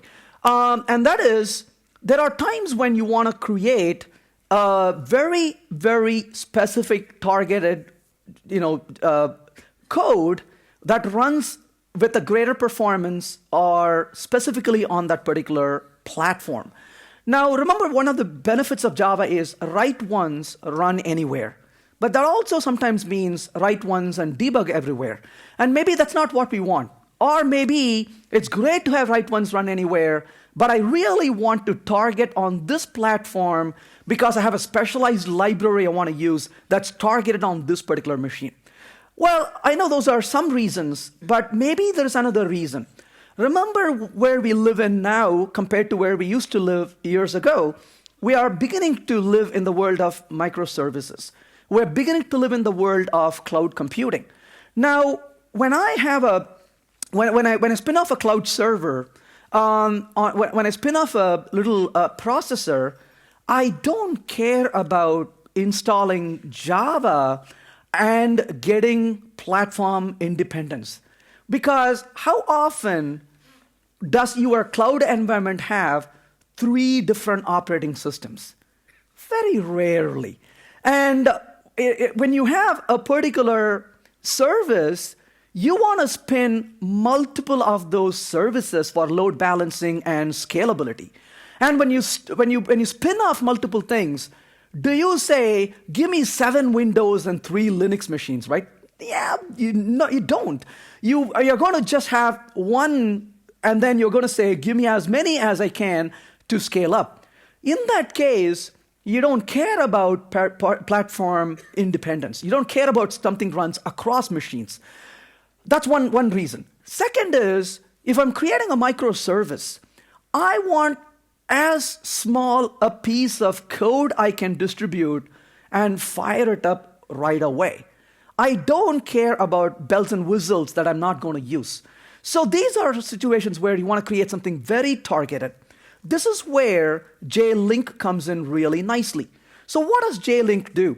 Jlink will take your existing modules. So you build it like the way you do. This is like the last step in your deployment or DevOps. You're not going to do anything at the code level for this. But what you can do is you can run jlink, and you can provide the list of modules, and then you can tell it what modules to add, and it creates a Java and a binary executable very specific to that platform you want to create it on. So you're going to literally get an executable that you can actually use. So to understand this, let's take a look at an example here. So to understand this, I'm going to go to a directory here called linking, and I have another build file I want to look at. So what am I doing in this build file? So I'm going to blow away my app directory. Let's see if I even have that. I do. I'm going to blow away the my app directory, so I don't have anything other than the build. So in this case, what I'm going to do is I'm going to run jlink, but I'm going to specify all the Java modules, and then I'm going to specify the out mlib directory. I'm adding the com Agile Developer module, and I'm going to add the, maybe com dot, in this case, Agile Developer dot user. I can add that. And then I'm going to say my app is the name I'm going to provide for this. So I brought in the user, I brought in the com Agile Developer, I brought in those two guys. And that's all I'm going to do for now. Let's just take that step for a minute. So I'm just running the jlink, that's all I'm doing. So what did it do? Notice this time though, I did specify that I want to run this and produce an output called my app. So it created a directory called my app. If you look under the my app directory, I can see a bin, a conf, a lib. And if I look in the bin directory, notice that I have Java sitting right there. This is my own little Java, right? And I can carry this little Java with me now. And it's my little dear thing. It's my precious, right? And I can distribute this Java. I can run this Java. And it's a Java specifically made for me. So if I do Java minus list mods, I want you to look at this is the Java that I'm running that everybody else runs and on this platform. And that's a lot of dependencies. Now I'm going to say my apps bin Java minus list mods, and notice how small that is. This Java has only the modules that it really needs. It doesn't have all the other mods, all the other things. So this is a very small implementation of Java that's made to measure, right? It's made exactly for my code to run. It doesn't have anything else in it. So that is basically what we got here. How do I run this stuff? I can run this as, Java, and I can specify the name of the class I want to run, or the module in this case, Agile Developer.user, and then you can see that it ran. That's one way to run it. Or I look at the bin directory, and you notice that I can also use com.agiledeveloper.user. So in this case, I'm going to say my app bin, and then I'm going to run that also. And that is a little executable. This is kind of like good old C programming, right? You got a little exe that you can carry around now, and you can distribute it. So this is very, very targeted at this particular platform, and no bells and whistles at this point. And so I just ran it like I would run any C program or any native application. So this is very useful if you want to just create a targeted stuff. You don't want to be sitting there and installing Java and all that stuff. Just put this away and fire up your servers, and you can bring more servers. You can kill the servers, and you get the benefit of this all spinning through. So that is basically what this gives you. Is jlink gives you a very specific targeted binary. With this, of course, you're just it's a very last step, as you can see, or an extra step, if you will, and you're not compiling any code at this point. You're just grabbing the modules and packaging them. Literally, you're saying slim it down and get me something very, very small. If you're curious about, the dependency, you already saw that a few minutes ago. How many mods it really didn't have. It only had the 3 things it really cares about, and all the other things just simply went away. Well, I'll show you how many it really has in here. We'll just run, for example, the size and look at how many it has. So I'm going to say du minus h, and look at my app here, and you can see that it's about 31 meg. That's all it is, compared to, maybe you can look at what jmods contains. Maybe we can, actually. Let's go ahead and take a look at it. So if I say du minus h and look at library Java virtual machine, JDK, let's say 9, and in this case, I want to look at home, and jmods, right? So let's take a look at how much that is, 98 megs, as you can see right there. Compared to that, you can see this one is 31 megs. So trimmed down, as you can see, that's pretty effective. That's basically what this is providing for you. Again, this is not for everything we do, but this is very useful for just trimming it down when that is what we really want to do. So far, so good, but I want to talk about, that's all I'm going to talk about Java 9 modules. What I'm going to talk about now is, where do we go from where we are? So we are in Java 8, let's say. So let's do exactly that. So let's go back to Java 8 for a minute. So use Java 8 here. So in this case, I'm going to make sure, so Java minus version, yep, we are back on 8. So I'm in 8. I want to transition into using Java 9.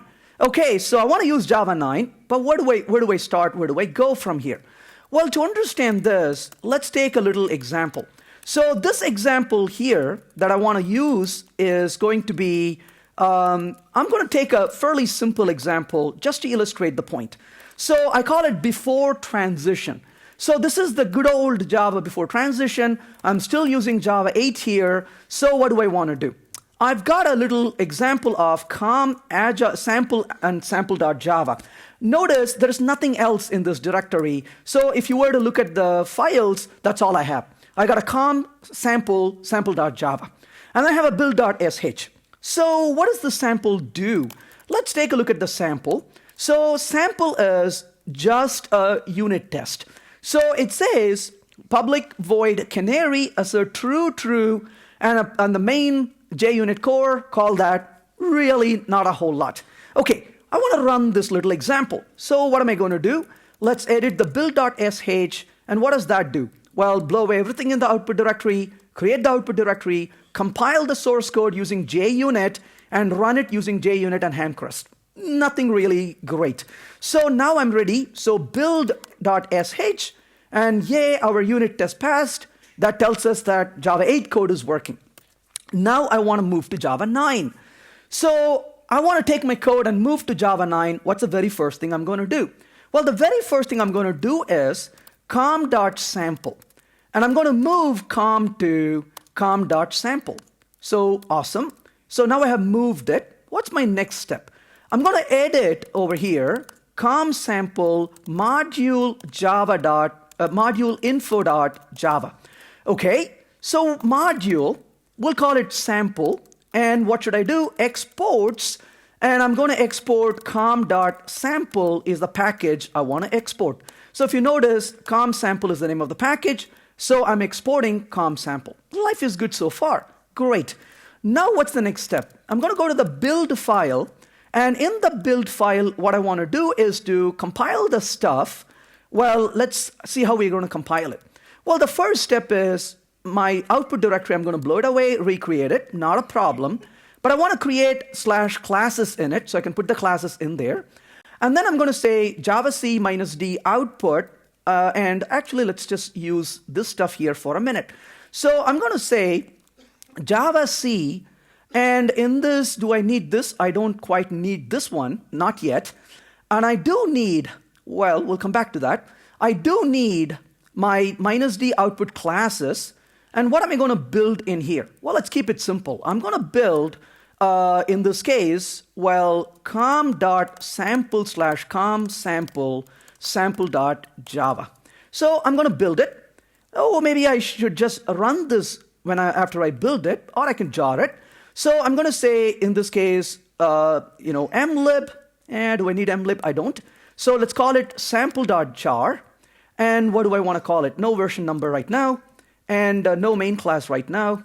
And actually, let's leave a main class. So main class is sample.sample. So, and then output, classes, all that is good.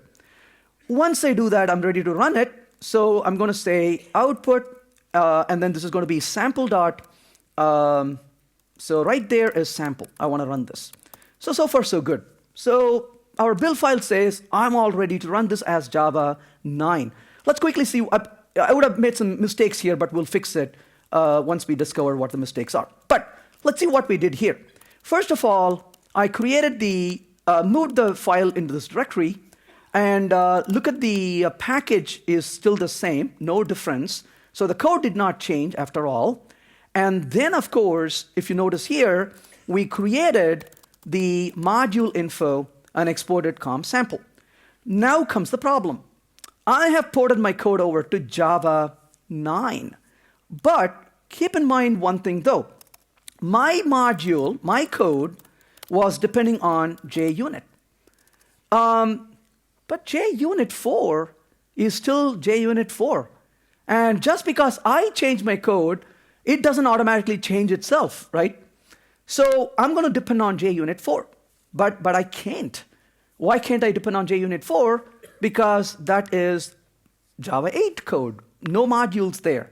My code is in modules. Gosh, what do I do?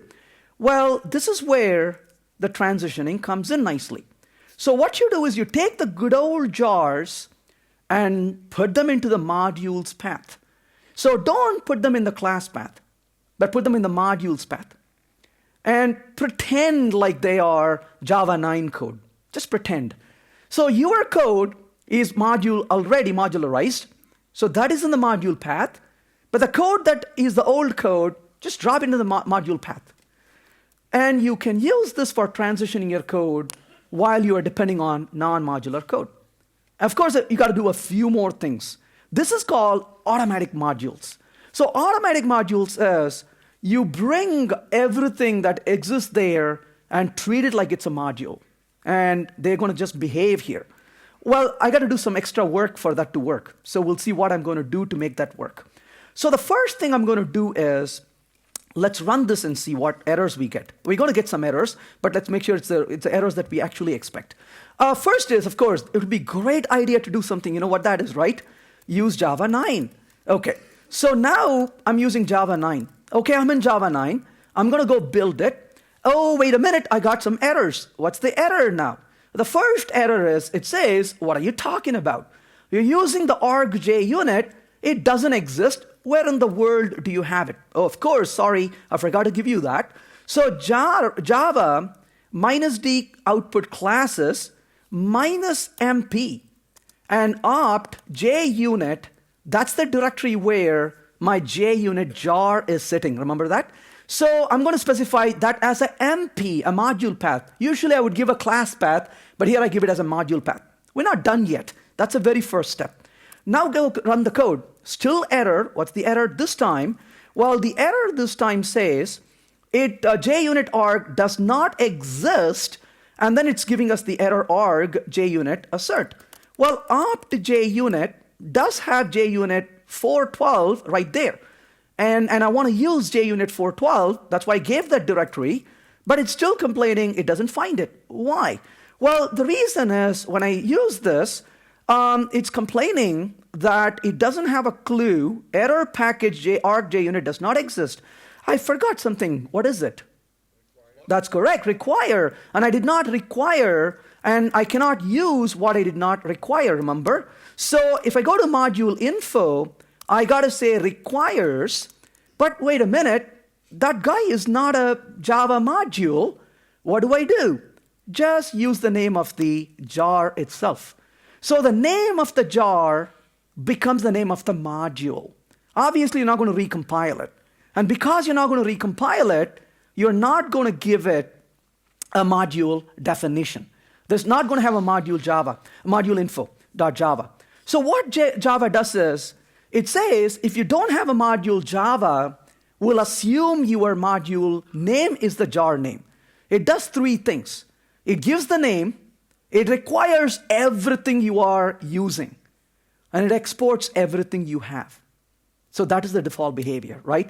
So if you throw a jar into a module path, it results in three things. The name of the jar becomes the name of the module. Everything it needs becomes requires. Everything it has becomes exports. So far, so good? All right, here comes the complication. We're not done yet. This is, by now you know, this is not going to be something you do in a Friday afternoon and go home. This is what you do on a Friday afternoon so you can spend the weekend at the office, right? So just be careful when you get into this. So here's the JUnit, requires JUnit. We brought that in. All right, so we got that in place. Let's go ahead and run this and see what happens. When I run this now, let's see what the error says now. Oh, it's complaining package art does not exist. Why doesn't it exist still? What's missing? So it is not happy with this module. Let's make sure we got the stuff correct here.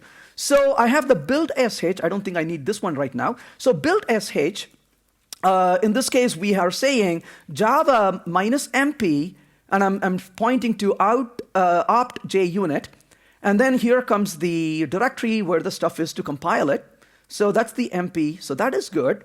And when I, of course, build the jar file, I'm asking it to build that particular file. We're not even there yet, so we'll come back to that in just a few. Oh, let's get rid of this. We're not even there yet. So let's go ahead and do just the first step. So that's the build. Yeah, that's where the problem is. Okay, let's fix that.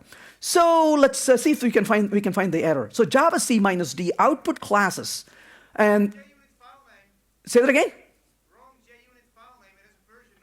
Of course. It's got a version number. Well, when it has a version number, this is a directory name, by the way, not the... In the requires, you don't put version numbers. So you want to put this. I know you really want to put that, but you can't. Because if you put dash, it will be very insulted. So when you run this now, you're going to get other errors. And then if you notice this case, what does it say? It's going to be really unhappy now. Are we there at all? So yeah, somewhere it'll tell you that you shouldn't do that. So yeah, it's not there yet. But anyway, it's not even getting to that point at this time. It's complaining. We'll even come to this in a few minutes. So in this case, it should say that it couldn't find it. So let's make sure that I have the proper class name here. So pardon me. Let's bring this up here. So edit, and I want to bring in com, and then this is sample.java.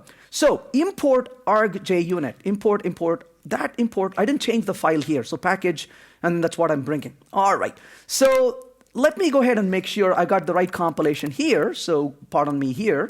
Let me bring that sh. So Java -output mp, and then I have that directory, and why am I bringing the output here? I don't need that yet. I need to bring in Hamcrest, but I'm not there yet.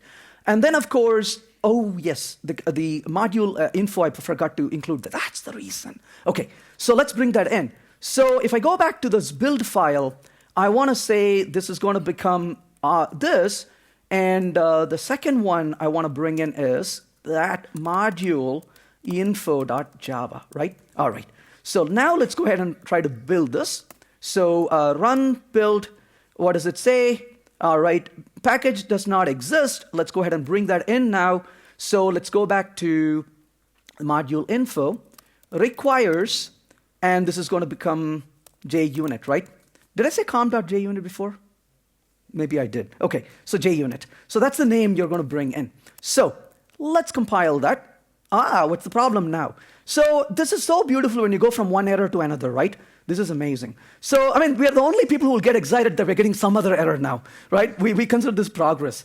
I mean, this happens all the time, right? So when I was newly married, my wife will come to me and say, hey, I want to go shopping. You want to come with me? And I'll tell her, I'll be with you in 5 minutes.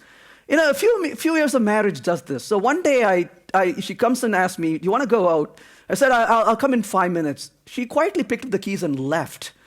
I was very unhappy, by the way. So eventually she comes back. She came back in about 10 minutes. At least it felt that way. And I told her, this is rude. I told you I'll be there in 5 minutes. You just left. And she put her hands on me and said, sweetie, you don't understand this. That was 7 hours ago. You just don't know that. And when you tell me 5 minutes, it's usually 7 hours. I did not know this. It felt like 5 minutes. Well, that's why it takes like that, right? We do this normally.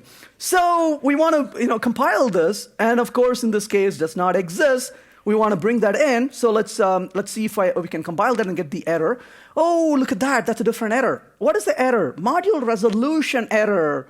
What is not found? Well, eventually we'll find out. What we really need here is yet another dependency. What's that? That's the ham crest that we need. And ham crest is a little bit wilder. So what I'm going to do here is I'm going to copy ham crest from the ham crest 1.3 all directory to out ham crest. Did you notice that? I got rid of the all. And the reason is, if I cannot put dash all in my dependency.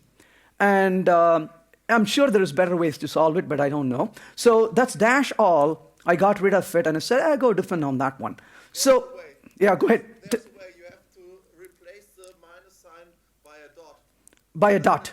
Yesterday, yes. Got it. So this is going to be a dot in your module. Thank you. See, I learned something. Absolutely. So, in fact, let's do that then. This is hope, right? So let's actually see how we can do this. I'm going to keep it, well, okay. I'll tell you why I did this. Yes, there is a build.xml in that directory, and that gives allergies.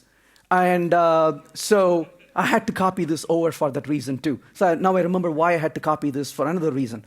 So it tries to read a build.xml and gives me error, and you got to resolve that too. So anyway, I'll keep it this way, but this will be a good Friday night exercise for you. So try that, and then brought that in, copied it over. Then what am I going to do? I'm going to compile this module info and this, and then of course once I do, that's when I'm going to refer to that directory and run it. And finally, what am I going to do? So let's go ahead and try this out. So I'm going to let's see. So copy that. Yes, I do. But I think, if I'm not mistaken, let me make sure I got the right stuff here. So yeah, this is the one I really wanted. All right, let's bring this here. So what am I doing? So I've got the output classes. I brought the ham crest. I compiled my file, and I'm going to specify where to put it. I created the jar file.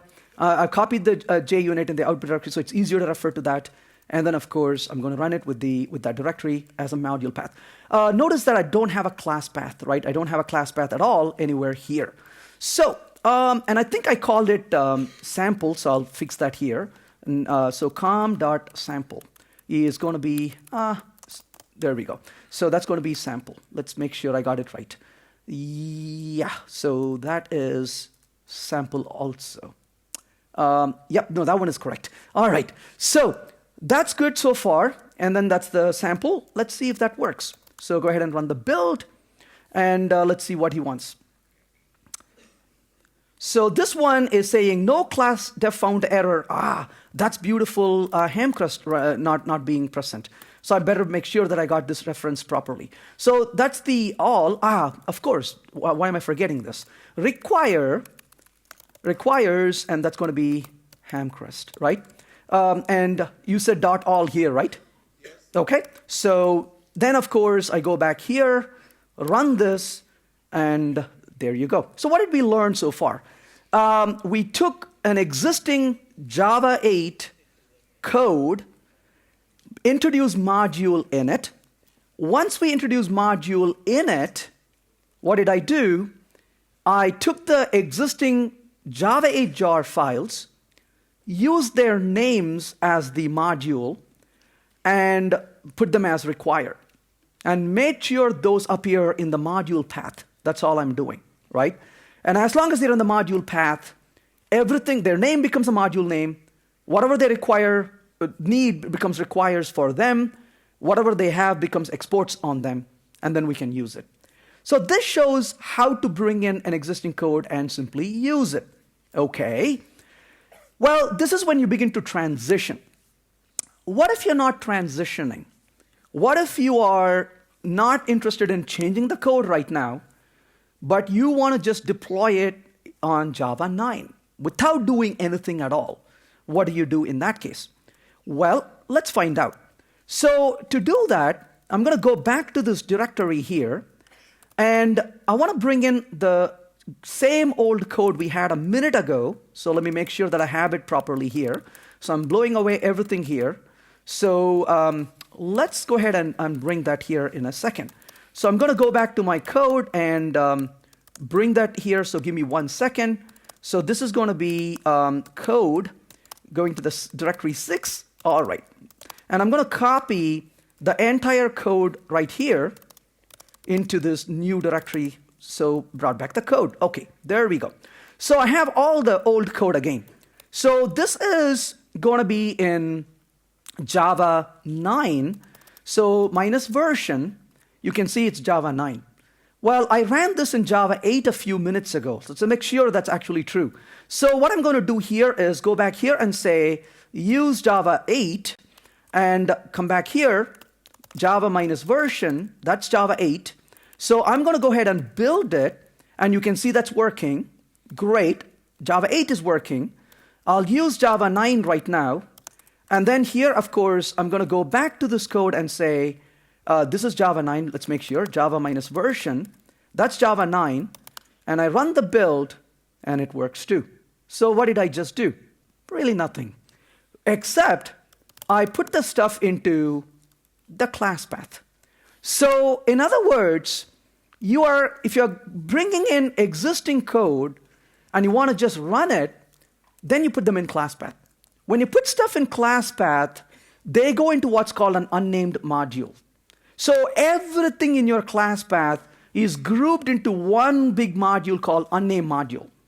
But these unnamed modules don't have much privileges. They are kind of quarantined and kept away. And all on class path are brought into one big unnamed module. It reads every named module.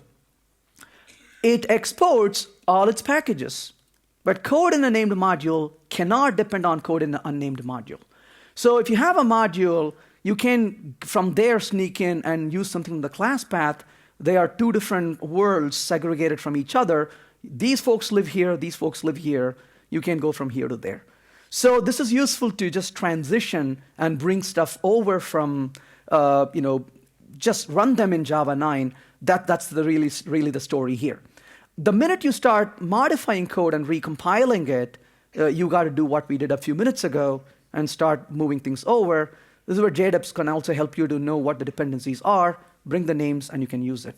So keep in two words here to remember: automatic modules and unnamed modules. Automatic modules are old jar living in module path. So you can take old jars and put them in module path. They become automatic modules. Old jars staying in class path become unnamed modules. So that's basically the difference. So old jars with no modules can be in module paths also. However, the old jars, when placed in class path, becomes unnamed modules. And this is useful for grandfathering. Bring them over and run them as Java 9, but without touching anything at all, right? What ran before is running now, only changes Java 9. This works really well, and that's what you saw me do. I made no change at all. I just recompiled and reran it. You don't have to even recompile it. Just run it and provide the minus class path, and things just work. On the other hand, if you're going to touch them, then you got to go to the automatic modules, because once you create a module, what's in the module path cannot talk to what's in the class path. So that's where I'm going to stop that one. And I want to talk about something I really, really like a lot. So in Java, we have something beautiful now. I always viewed languages as haves and have-nots. And what I mean by haves and have-nots is there are some languages which have some privileged things and other languages don't. And that is something that changes now with Java 9. Let's make sure I'm still using Java 9. Yes, okay. So what do I want to do?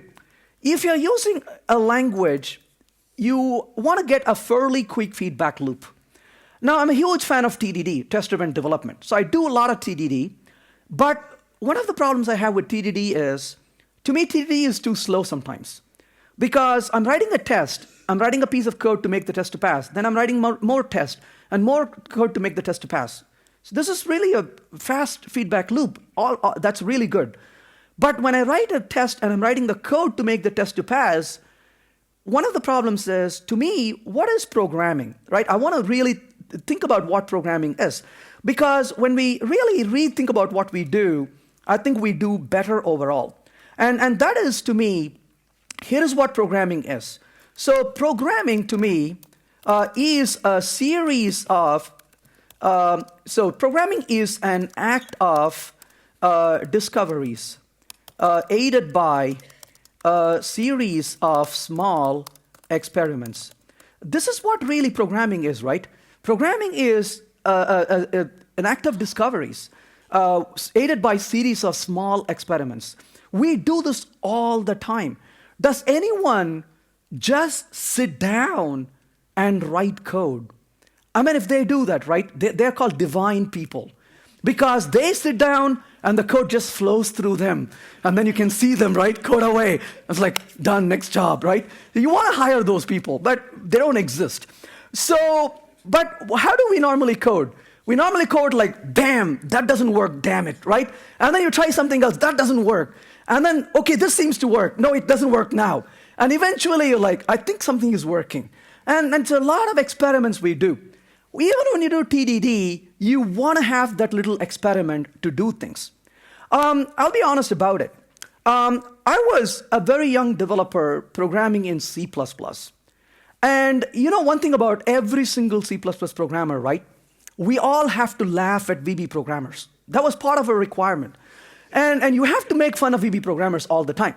And so when I was coding in C++, you would always kind of say, oh, VB, nobody would do that. But very quietly, when nobody is looking, I would turn my computer away from windows and doors, and then I would open up VB. And VB had this most wonderful little experimentation, floor. You can try out code examples, and you could bring in C++ code into VB, and you could start really calling the functions. So this would be a nice way to interact with the object live. You could call a method. I don't like it. I want to call this other method. I want to do this. And then when it's working, I would close VB and then turn the monitor away, pretend like nothing happened, right? So this is something that I've always enjoyed. And I do this a lot when I write code, is I depend on these kinds of tools. So for example, I could do, Scala, for example. And when I bring up Scala, I could experiment Scala right there with a little bit of Scala code. Or I could be doing Groovy, and I could use Groovy shell to run it.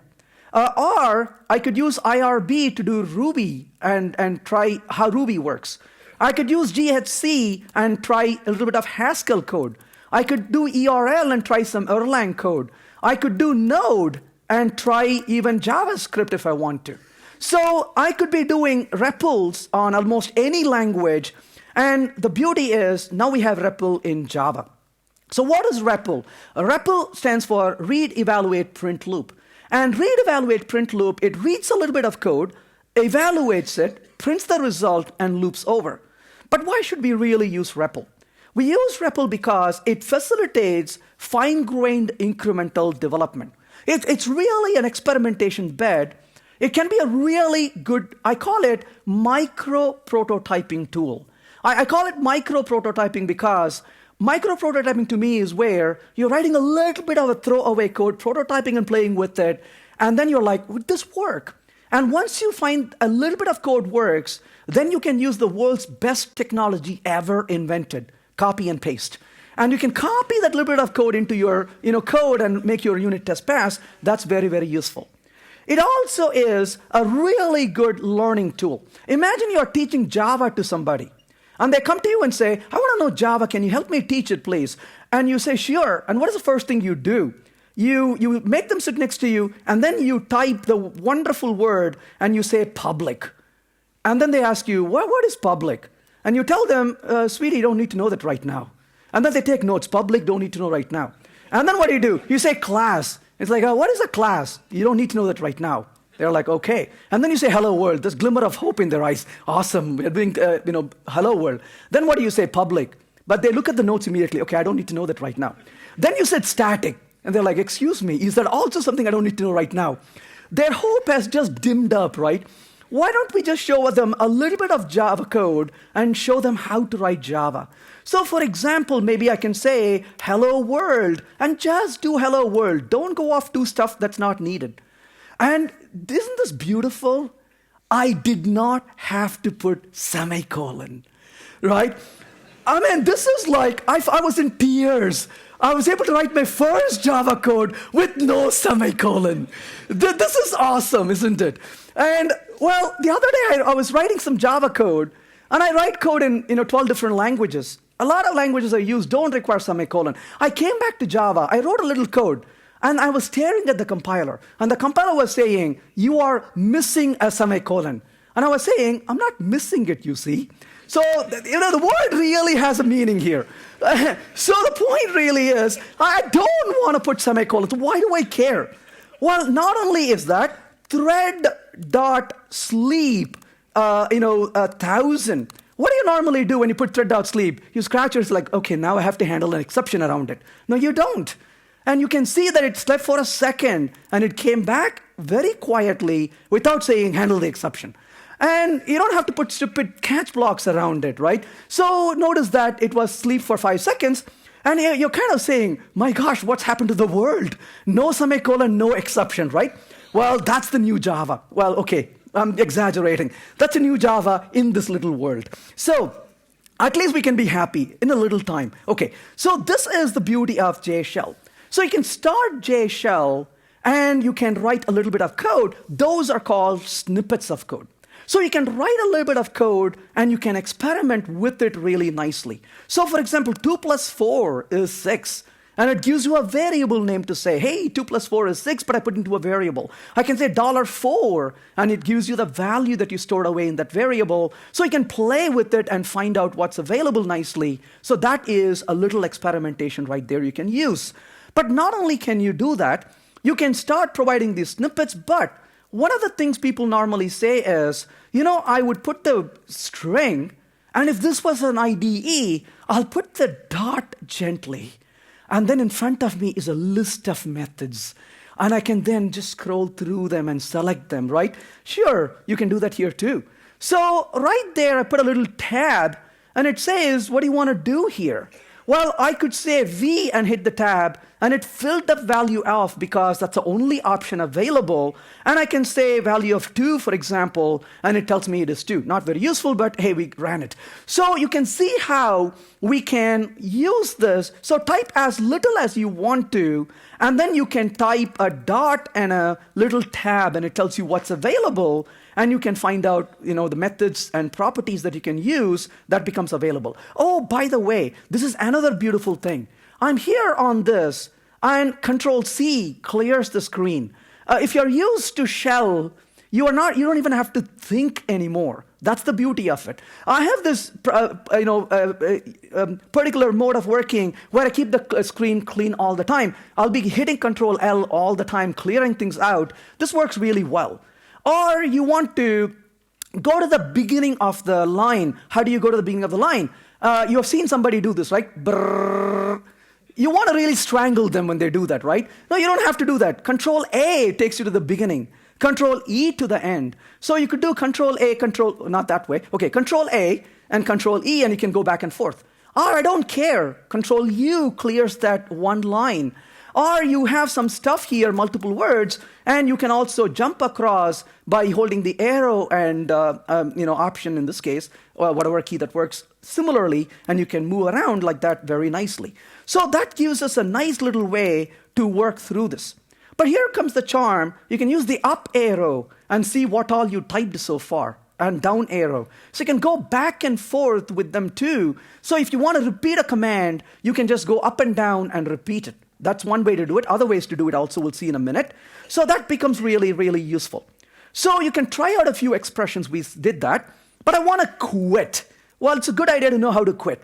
So how do I go about quitting this? Well, if you want to quit it, there are a couple of different ways to quit it. One way to quit it is, I'm a lazy person. If you look at the dictionary for the word lazy, my photo is there.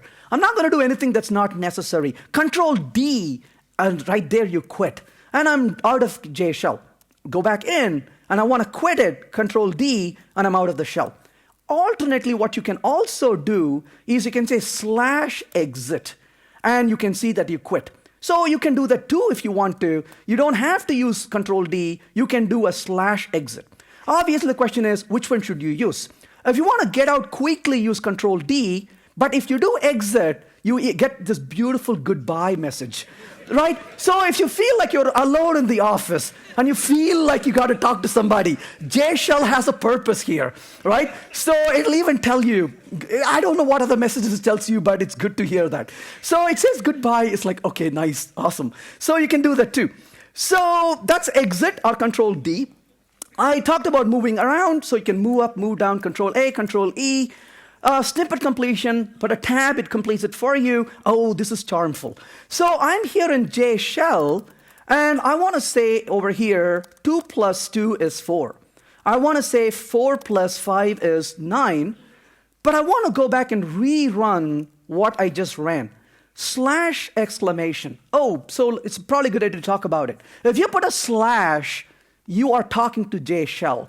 And that's why when you say /exit, you said, I'm talking to you, JShell. It said goodbye to you, right? So you're being very direct with JShell when you put a slash. If you don't put a slash, JShell kind of says, okay, you're talking to the JVM now.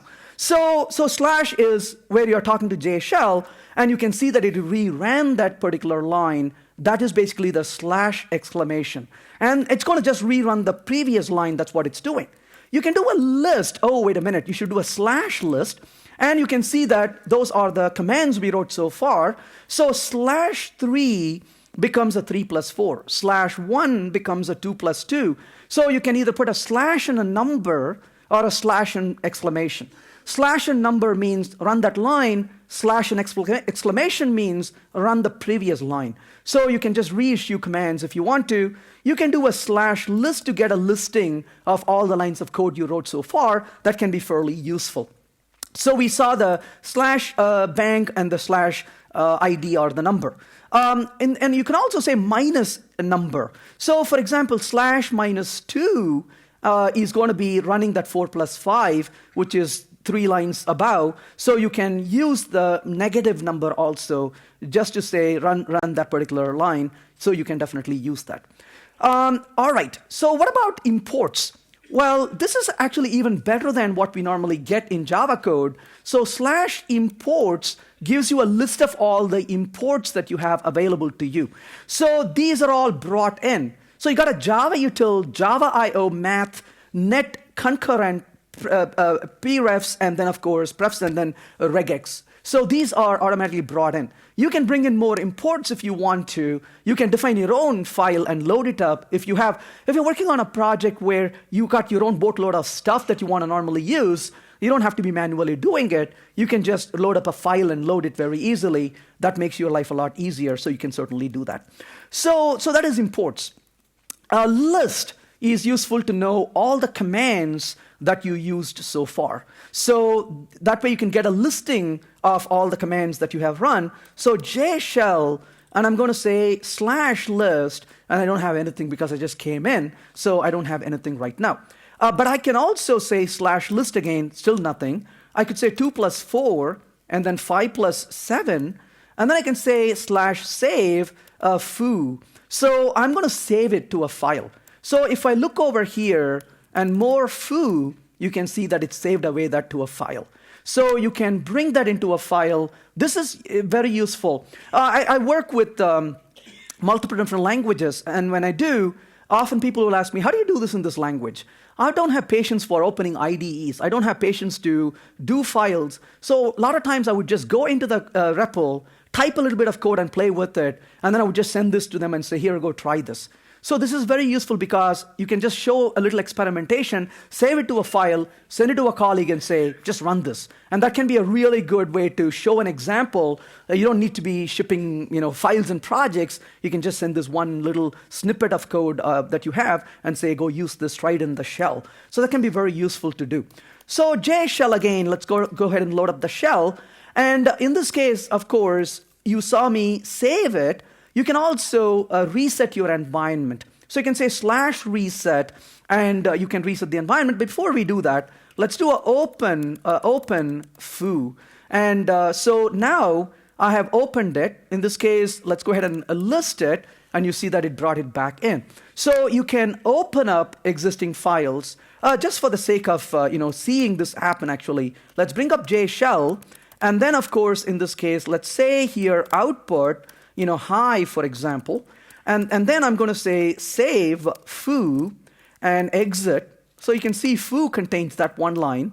Let's go to JShell again, and I'm going to say here open foo, and you can see hi. So that shows you that it actually opened and ran that particular file. So that's a way for us to bring the files and use them also. What about reset? Reset is useful to reset your environment. So JShell. And I'm going to say output, let's say, hi, and let's also output, let's say, hello. So I have written these, and I can say, so what are my variables? So var tells me if I have any variables at all. So I'm going to say 2 plus 4, and var, it tells you that you have one variable. /v gives you the same thing as var gives you. So you can try these kinds of little commands. But then I'm going to say reset, and it reset the state, and I look at the variables, I don't have any variables. So I can clear things out very nicely by using the reset. So that can be useful to clear things out and then start over your experimentation. That can be very helpful. Oh, just a quick note. While this is really nice, and I can do this in the command prompt, every single IDE is going to roll JShell into their environment. So you don't have to leave the IDE. So the IDEs will have a JShell window within the IDE, so you don't have to really switch over to another command prompt. Just press a shortcut key. You got a little command window there. You can play with it and close it away. So it can be really, really powerful to play with it. You don't have to really open up an extra command prompt and deal with it. So that is basically how we can reset and get the environment cleared out. /var gives you the variables that are available. So you can find out what all variables you have defined so far.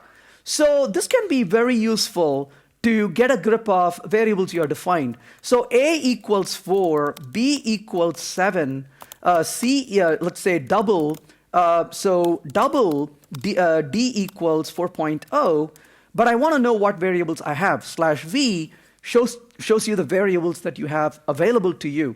And just run D and you can get the variable. Or you can say D minus A and you can get into a new variable. So now if you ask for variables, you can see that $5 is a variable which is of type double, and that's available. So you can examine what variables are available to you. Now here comes the charm. You can type a method for a call, and you can hit Shift-Tab and you can find out the parameters. So for example, let's say a string stir equals hello, and I'm going to say stir.concat, and I'm going to say Shift-Tab, and it tells me what the parameter it needs. It tells me that it needs a string.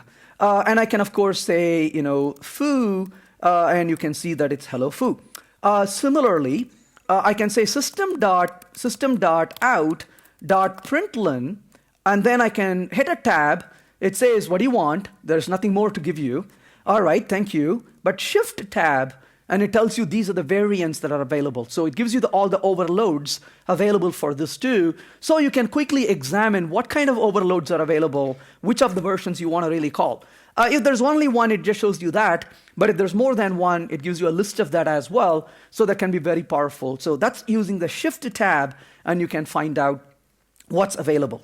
There's another thing that you can actually do. So let's see what we can do here. I want to say int a equals 4. But I want to change the value of a to something different.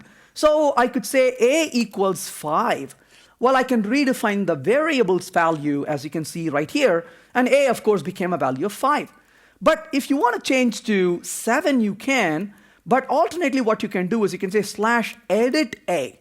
And now you can say edit, just the command edit, and then the variable name, but notice a slash in front of it. Now something remarkable happens. It opens up this beautiful, beautiful window. And then in here, you can actually write anything you want to write. Isn't that wonderful?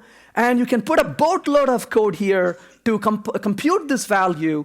And then when you're done with it, you can then say, in this case, accept it. And then it tells you that it accepted it. And then you can exit it. I'm just feel nostalgic when I see that. It's like, wow, this is awesome. So you can actually have these windows pop up. Well, why would you want to do that? Well, you can do that to put more complex expressions than maybe your degree of freedom allows you on a command prompt. That can be very useful to throw a few things in there and play with it. Okay. Drop. What in the world is that? Variables. That's a lot of variables. Drop. Oh, let's drop a. So I dropped a. Look at the variables. There's no more a. I drop $7. And if I run this now, oh, that's v. So drop. So drop $7. And what does it do? It dropped $7. So look for the variables. There's no $7 anymore. So you can drop variables and make them non-existent. You can certainly do that. But a couple of things to be careful. Optional items, semicolon and exceptions, but there are some limitations we got to be careful about. And so what is that? Well, let's give it a try. So I'm going to say output hello, and there is no, in this case, semicolon. So that was easy. Thread.sleep 5000, and there's no semicolon, no exception handling, and that was fairly fine. Well, I'm going to define a function here. So the function I'm going to define is sleep and greet. And in this case, I'm going to say this function. Well, I'm going to say thread.sleep 5000. And then I'm going to say output. And let's say, in this case, hello. And, close the function. Sorry, can't do that. I need my semicolons back, and I need my exceptions back. So if you're writing functions, you have to write those things. And the reason is, you can copy and paste these functions into code, and you want that to be able to work as well. So functions follow the rules of Java. So I'm going to say, in this case, void sleep and greet, and this one says output hello. And then, of course, I'm going to say try and thread.sleep, and let's say 5000. And then, of course, close that, and then catch, exception or whatever you want to handle there. And then, of course, put that in there, and then output by, and then, of course, close that function eventually. So it created a method called sleep and greet. So I can call sleep and greet. So right there is sleep and greet. And what happens now? So in this case, hit return. Right there is hello and bye. So you can see that it's working. So you have to put semicolons, and you have to put catch if you're writing regular functions. What about defining classes and methods? You can define classes, and you can define variables. And you can define variables using a shortcut also. Let's look at an example. Arrays.asList 1, 2, 3. But I want to put this into a variable. Control A, list integer. No, oh, that's too much. No, we don't want to do that. So what can I do? Well, I could be here. Arrays.asList. And I'm going to press what is called a shortcut, fixed shortcut key. And immediately it infers the type. On the Mac, I held the function and the escape, and then I hit the letter V. So function escape V, on your own operating systems, you got to figure out what those key combination is. And then I can say numbers, and then I can hit return. So once again, I can say arrays.asList 1, 2, 3, 4, parentheses, and then function escape, and then v, and then immediately it gives you the variable name, and then you can say whatever. Just a quick note while we are on this. If you are in here, and this is just could be a problem that I'm having, but notice when I'm here, I hold the control and function v, that works. But on the other hand, if I am here and put a semicolon and function escape v, it doesn't seem to work. So this is a tool that has an attitude, as you can see. It's like, don't put semicolon on me. Okay, so you can try without it, and you can see that it can go there. Okay, there we go. And then I can say numbers. So that's basically how we can define and redefine variables, as you can see. Okay, the next thing I want to show you here is you can redefine variables. So notice numbers is a list. Int numbers equals 4. You can see that I redefined the variable, existing variable, into a different type. That's perfectly fine. You can give another name. It's purely an experimentation tool, so you can create other names if you want to. That's perfectly permissible. And then, of course, you can redefine to a different type. You can define methods, and you can redefine methods. So M shows you the methods you have. So /m or /method, you can see that I already have a sleep and greet method. So sleep and greet, and you can see that it says hello, sleeps for 5 seconds, and said bye. That was my sleep and greet method. But I don't want that method anymore. Void sleep and greet, and I'm going to simply say output, okay, and end that. So now I call sleep and greet, it said okay.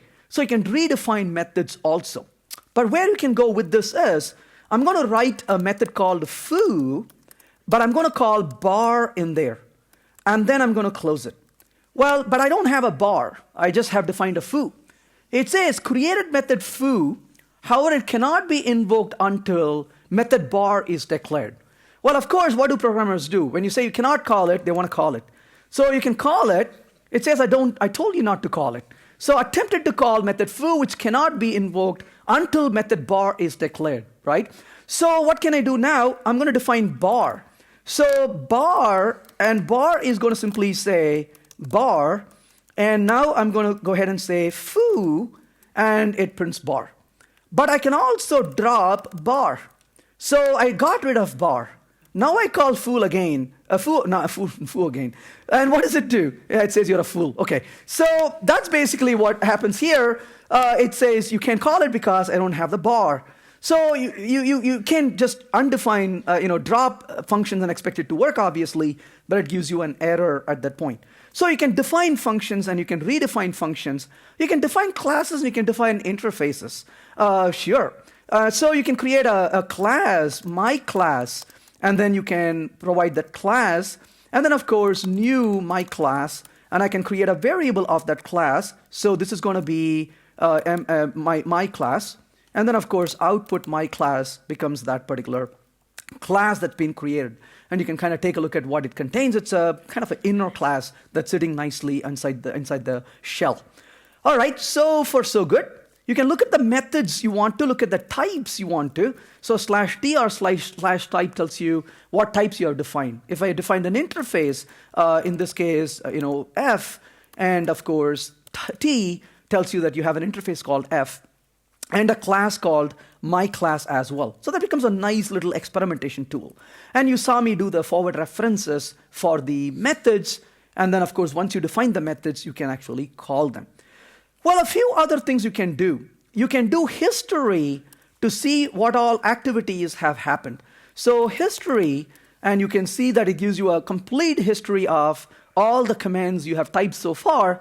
And then you can, well, what's the difference between this and list? A list will give you only the code. A history gives you whatever you typed, including the other commands. So if you want to know what you did, look at history. If you want to know the code you wrote, look at the list. So it depends on what you're looking for. And you can use history. A few other things you can do. You can reload with quiet, or you can reload with restore. So in this case, I'm going to reload. So let's go here and say reload. And you can see that it reloaded and ran the whole thing again. So, even the sleep, as you can see right there. So you can see how it went through and reloaded the code and executed the whole thing. And so you can just do a reload. So reload is a way to nicely play back what you have done. So that's reload. Or you can say reload with quiet. So you can say reload quiet, and you can see that it's quiet now. It's not spitting all those verbose messages. It only prints out the messages that you print out, so that's a quiet mode. And so you can reload, but just see the output. So this can be useful for just playing with something and then retrying it. So it's kind of like an action replay, if you will.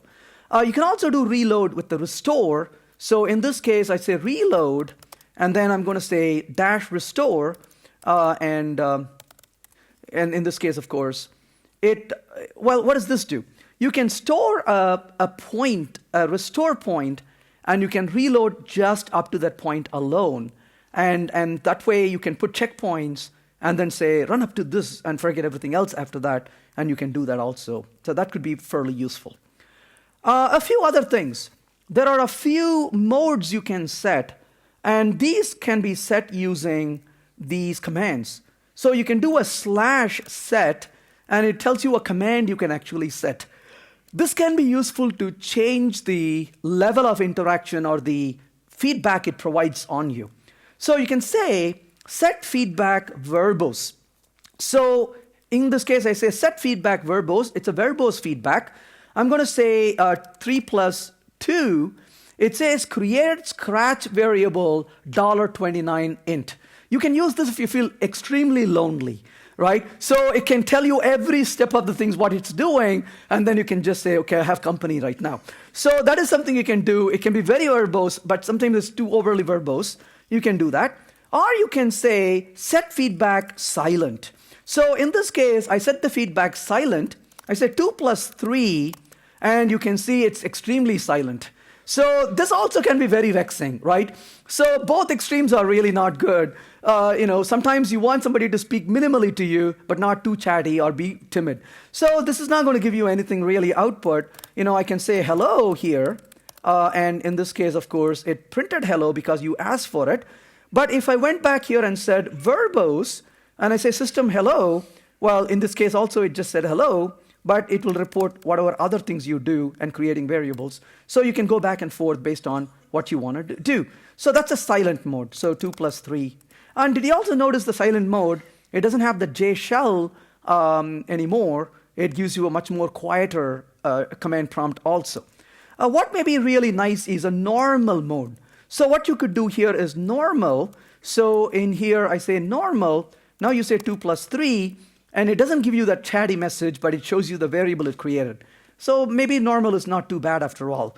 But wait a minute, I like the normal mode, but I don't like the prompt, right? So some of us don't like prompts. So this is my prompt on my system, if I can get there.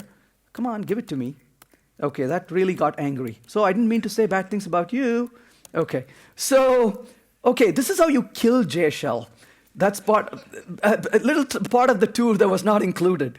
So how do you kill JShell? Well, the good news is JShell is a Java process also. So you can say JPS, and it shows you the JShell tool running, and then you say kill, and depending on how angry you are, you can put other options. And then you can put that particular command and you can kill it. So there we go, it's gone. So you can kill that. And so JPS, or you can go to your process and kill it. So let's see if we can go back here. So work, J9. All right, so JShell. And what was I trying to do here? Well, you can also do so you can be in the normal mode. But when in the normal mode, maybe, I remember what I wanted to show you. So this is my prompt. I don't like to see prompts. I want to see very minimal. And some of us are like that, right? This is my background, by the way, Windows desktop. I like to keep it this way. This also keeps the system very secure. Because somebody comes over, they're like, what is this, right? So I don't like to see anything I don't want to see in front of me. And in this case, you can see that I don't want really any messages in this. So keeping it minimum can be really helpful. So what do you do about this? Well, what you can do is you can set yourself a new mode. So you can say set mode, a mode name to existing mode, if you will. And then once you set the mode, you can set the prompt for that particular mode if you want to. And then when you say set prompt, this is the prompt it's going to use for normal operation. This is the prompt it's going to use if you are in continuation mode, for example, excuse me. So if you're defining a method, when you step into the body of the method, this is the prompt it's going to show, so you can know whether you are in continuation mode or you are into creating a new snippet. So that can be very useful. Okay, this is great, but let's look at this again one more time. So I go to JShell, and I do a /import, and you can see the imports, all these imports came through. What if you don't want any of these imports? You can also set up your own startup files to load up stuff you want to. You could do that. So JShell, no startup. So you can do a no startup, and a no startup simply says, don't run any startup commands for me. So in this case, you can see over here, imports, and there are no imports. So that is an example of how you can remove the startups. You can also do help, and that's going to give you help available. So /help, and then you can take a look at some of the commands we saw already, and maybe a few other things, and then you can play with this and see what's available. So that's almost there. So the last thing I want to show you here is you can also use your own startup with a file name. So just to show that, you can define your own file with whatever code you want to run. So this can be really useful to try out, experiment with various other things. Keep in mind, the code you are writing in JShell is a live and breathing code. So you can start reading stuff from here. You can start writing stuff from here. If you are developing a user UI program, you could be sitting there, leave this window on the side, run your program running from JShell as a GUI application, and you could interactively be writing code to see how the GUI responds to it. This can be extremely interactive. But just to show you how that can be done, not as beautifully as that, I'm going to say startup. So I want to create this startup. So let's say -startup. And then I'm going to specify a file name called start.shell. Not only this file executes, but it also leaves you with my sentiment, and that is, thank you for coming. That's all I have. Thank you.